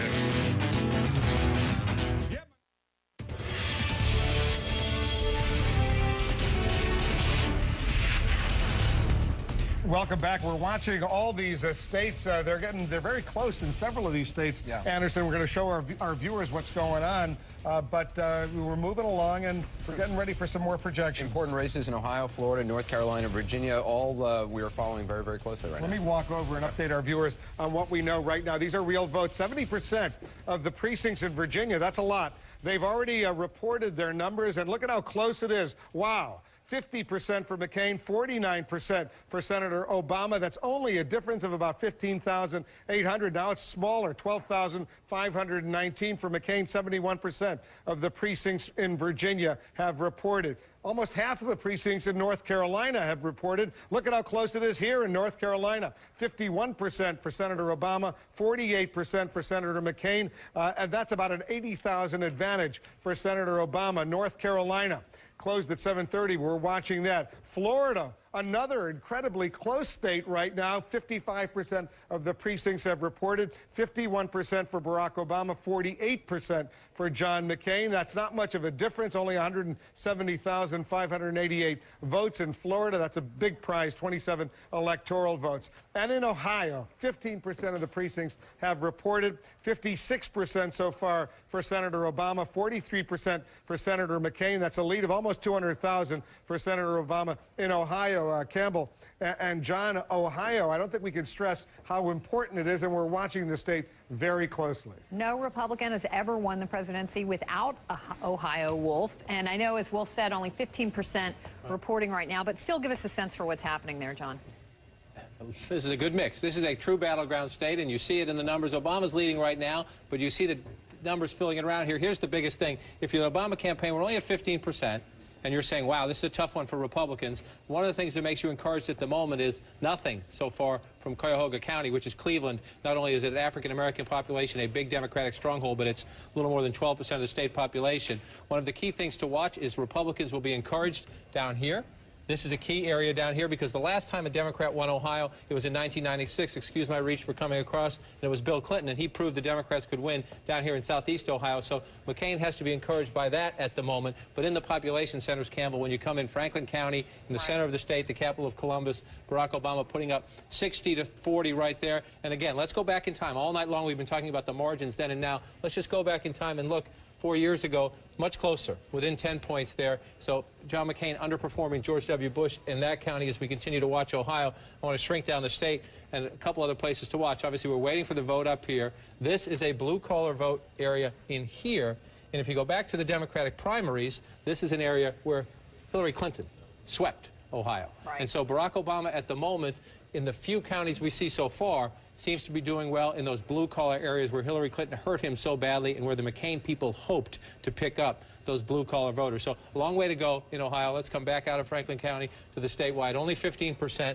A long way to go. This is a place where there have been some hemming and hawing over long lines and ballot access and the like, so we'll let the numbers come in. But so far, for the Democrat to be ahead in the early count is something we haven't seen in a while. Let's go to Pennsylvania. I know as we wait on these numbers to come in, but the economy, huge issue in Ohio, very similar in Pennsylvania. We've called Pennsylvania for Obama now, but we talked about it to death beforehand. Walk us through what happened. And another very key point. If you look so far, 26% of the state in, Barack Obama with a sizable lead, 2-1, 66% to 33%.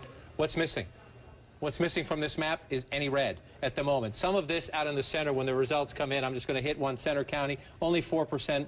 I think you could bet, and you can bet by the end of the night, this is blue because the state is blue. By the end of the night, a lot of this will fill in red. But here's the key thing. Remember after the primaries, everybody said, can Barack Obama win down here? Right. Why do I raise the question? Because let's go back and look at the Democratic primaries. Scranton, Allentown, Bethlehem, Reading, blue collar, the old steel industry right in here. Hillary Clinton trounced Barack Obama here. This is where McCain said, we're going to find Democrats, Hillary Clinton voters, and we're going to get them to vote for us. But if you come forward to where we are now, and you look at the race now, results still coming in, only 26%, but you go into these counties, 55 to 44, that's fine for Barack Obama. In Allentown, 60 to 40. He is proving in the end that he could deliver the blue-collar votes he lost in the primary. One more quick footnote. I talked at length to Senator Bob Casey, a big Obama supporter in Pennsylvania last night. He said if he was worried about anything, it was over here.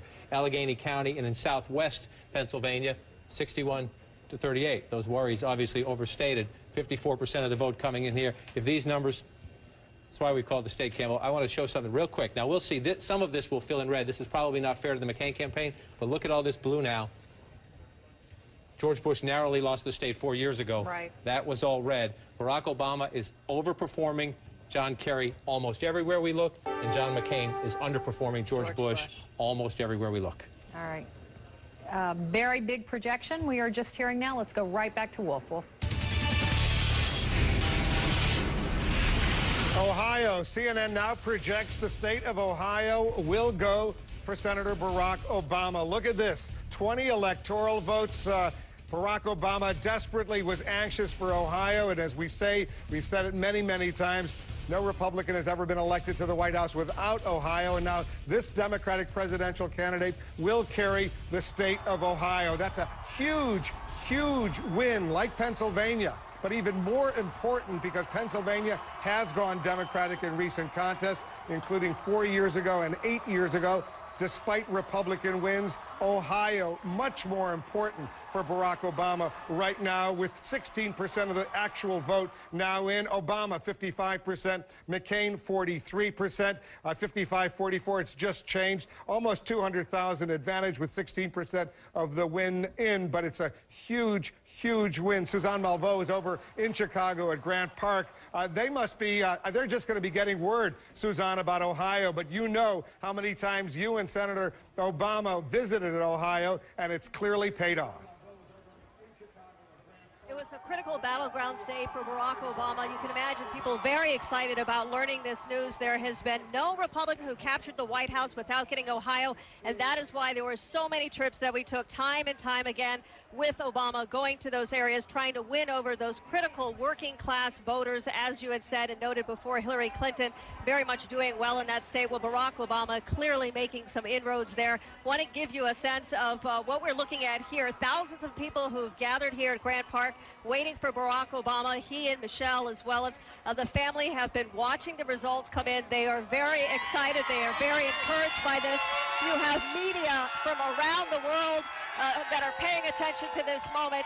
Thousands of people here who are anticipating an Obama win. Clearly, the race is not yet over, but there is a lot of anticipation, a lot of excitement that it is going clearly in his way. We expect Barack Obama to be here later in the evening. He will deliver a very significant speech, as you can imagine, Wolf, at a podium in front of 25 American flags with unprecedented security and thousands of people here, Wolf, waiting for his arrival, and they anticipate his victory. All right, Suzanne, thanks very much. Candy Crowley's also been covering the Obama campaign. She's also in Chicago right now. This win in Ohio, Candy, how big of a deal? Give us some perspective, and you understand this as well as anyone. How big of a deal is this for Senator Obama?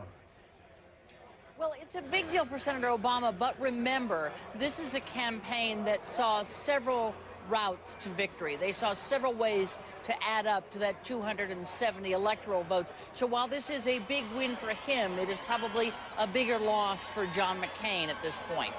Certainly, Ohio makes that 270 a lot easier for Barack Obama, but it makes it much harder for John McCain, Wolf. And let's go to John McCain's headquarters out in Phoenix, Arizona right now. Dana Bash is there. Dana, this is obviously very disappointing news for Senator McCain. Pennsylvania first, now Ohio, and like Candy and Suzanne, you travel to those states a lot. A lot, and you know, it is absolutely crushing for John McCain, this news. I got to tell you, and following John McCain throughout Ohio, last week in particular, we spent 2 whole days there riding a bus through pretty much all of the state. At every single stop, Wolf, he would tell people, I know my history. And the history is that no Republican has ever won the White House without winning this state. He knows what this means historically, and given the way the other states have gone, that this is very, very tough for him. And so there's no question that realism has, we talked about realism before, now reality really is setting in inside the McCain campaign.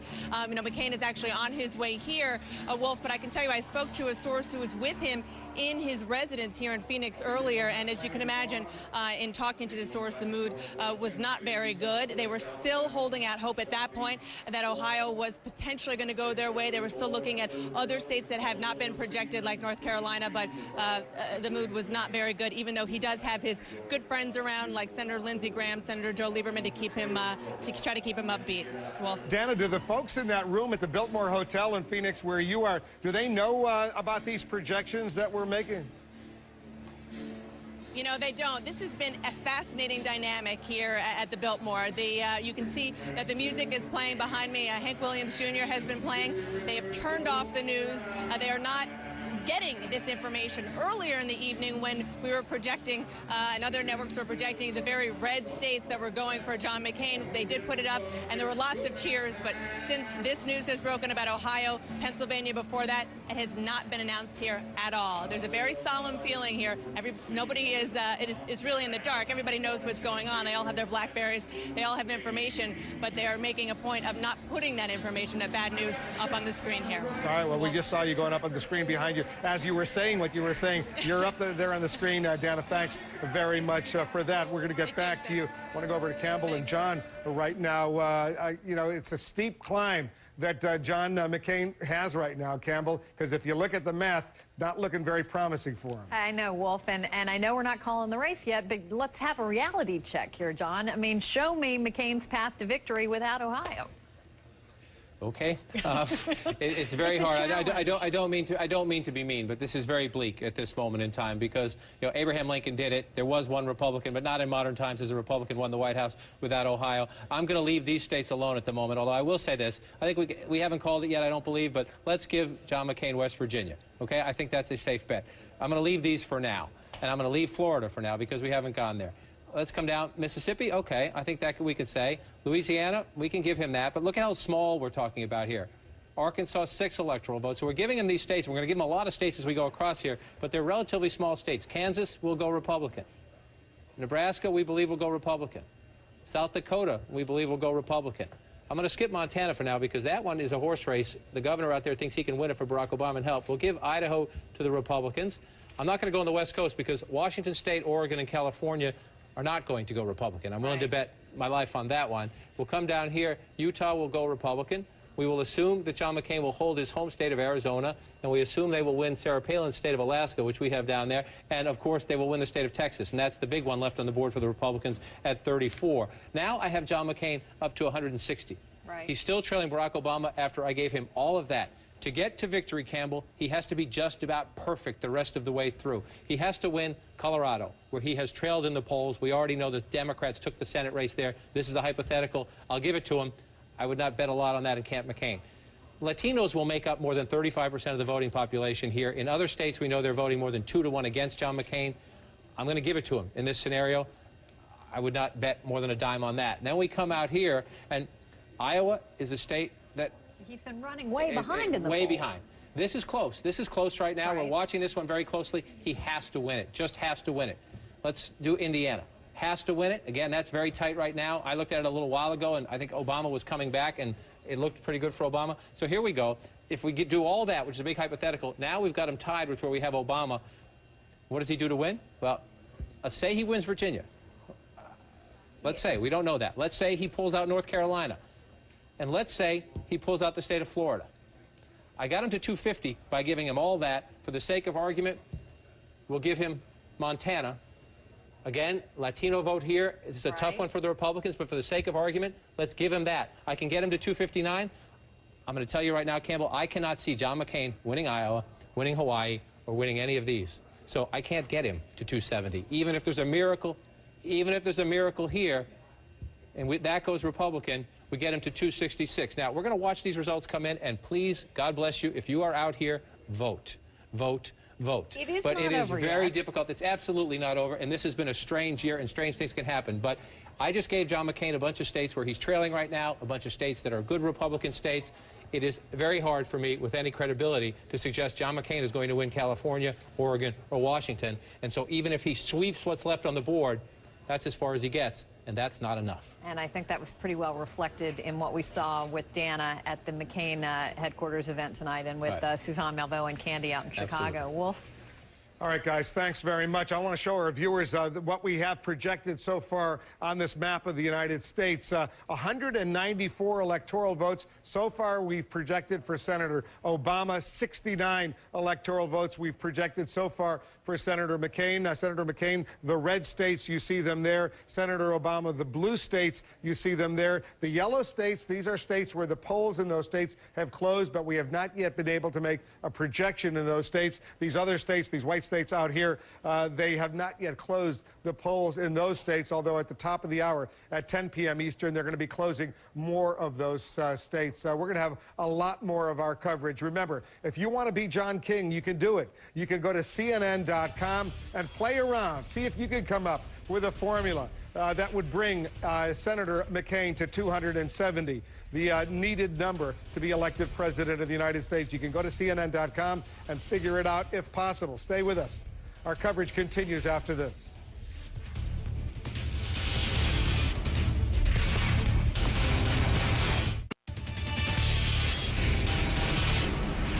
Two more projections coming in to the CNN Election Center right now. New Mexico, 5 electoral votes. We project Barack Obama will carry New Mexico. He worked hard there. So did Senator McCain, but New Mexico will go for Barack Obama. Louisiana, we project will go for Senator McCain. Those 9 electoral votes in Louisiana will go for Senator McCain. 13% of the precincts have now reported in Louisiana based on the actual numbers as well as the exit polls. We say Louisiana, it's 9 electoral votes, will go for Senator McCain. Let's take a look at if you look at the race to 270 right now, 199 for Obama, 78 for Senator McCain, 270 the magic number. The blue states, the Democratic candidate, the red states, the Republican candidate. The yellow states, those are states where the polls have closed, but we are not yet able to make a projection.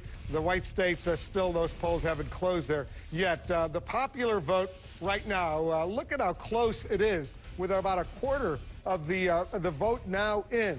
Look at this. 49% for McCain, 50% for Senator Obama. Almost 40 million votes are now have now been counted, and there's only a difference, an advantage for Senator Obama of 320,000 votes. Wow. Look at how close that is, that popular vote right now, with only with some 23% of the vote actually tallied. It's very, very close. Close in the popular vote, Anderson. Not so close, at least not now, in that electoral vote, which is clearly all important. The popular vote is nice, but it's the electoral vote that makes the difference. And Obama is racing toward 270 right now. We calculate he has 199. John McCain has 78. But it is fascinating when you see with the popular vote just how close it is, with so much of the country already voted, although we don't have the results from California, which obviously is a massive state. Right. You know, and the thing that in looking at what happened in Ohio, which of course was such a key state for a Republican to win the presidential, to win the presidency, the economy. Throughout all of these states, we see 90% of the people in Ohio said the economy was their chief issue. 82% disapproved of the war in Iraq, and 54% of those who voted for Obama said that he was going to be, that McCain was tied to Bush and that would just continue Bush's policies. And I think as we look at the exit polls throughout all of these states, Anderson, we're going to see that pattern time and time again. I also found it interesting in Ohio, if you look at the exit polls, when they ask which quality matters most in a candidate, is it experience, caring about you, The quality that most people said, the plurality said, was, will bring change. Obama won that group 92-5. 92-5. McCain simply could not sustain the argument that he would represent change. He was too closely tied to George W. Bush. And Barack Obama identified the word change, identified that as a mantra so long ago, and was so prescient in doing so. Exactly, and he used it against both Hillary Clinton and John McCain. Right. She tried to use experience, then she tried to adapt you know, for real change you need experience, but no one could really take the change mantle away from Barack Obama. It also means he's got to deliver change. Right. It also puts a lot of pressure on him. But McCain did exactly what Hillary Clinton did. He started out with experience, then became the change candidate, and then tried to be the experienced candidate who would bring you change. It was a Hillary Clinton campaign, and that didn't work for Hillary Clinton. Well, when you list all the boulders in the path on the way to the summit, if Barack Obama wins, that John McCain was facing, and some of this has been written up already, I think people are going to say it's quite extraordinary that he was anywhere close to these kinds of numbers. I mean, this is almost a perfect storm for Barack Obama and a perfect storm against John McCain. But again, it's too early to say that. But unprecedented amounts of money on the side of Barack Obama, the economic issues. Not just the economic issue. I mean, it was a fairly close race before September 15th. Coming in early September, after the Republican convention, it was even. Maybe McCain was a little ahead. Then comes the economic cataclysm. But some of the other things that Gloria has cited. Plus, you know, there is. I'd add in Sarah Palin into that for independent voters. Well, but that we'll debate we'll be debating that. We got 6 hours, so believe me, we'll be. Thankfully, the subject hadn't yet come up tonight. But that's right. I must say, Gloria, every hour has been saying to me, "Have we talked about Palin yet?" Anyway, but there's also the two terms. George Bush is unpopular, but this country likes to change leaders. It likes to. It says give the other guys a chance. And this time they were really mad at the guy in the White House, and there were some very rough things happening in the country. We got some more poll closings, some more projections. We want to take a quick break. We'll have a lot more ahead. Stay tuned.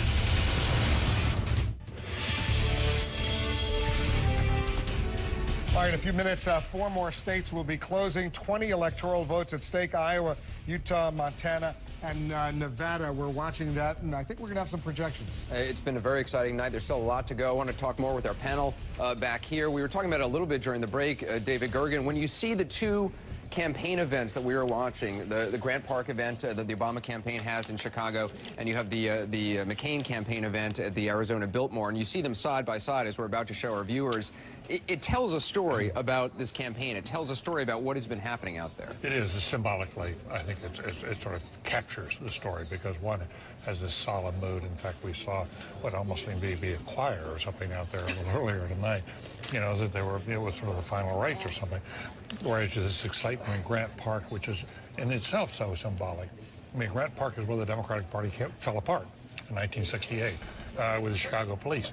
Here now it's a site for a celebration for many Democrats. They'd like to think this is the renewal of the Democratic If we're able to show those pictures, by the way, it would aid our discussion, but go ahead, Rolo.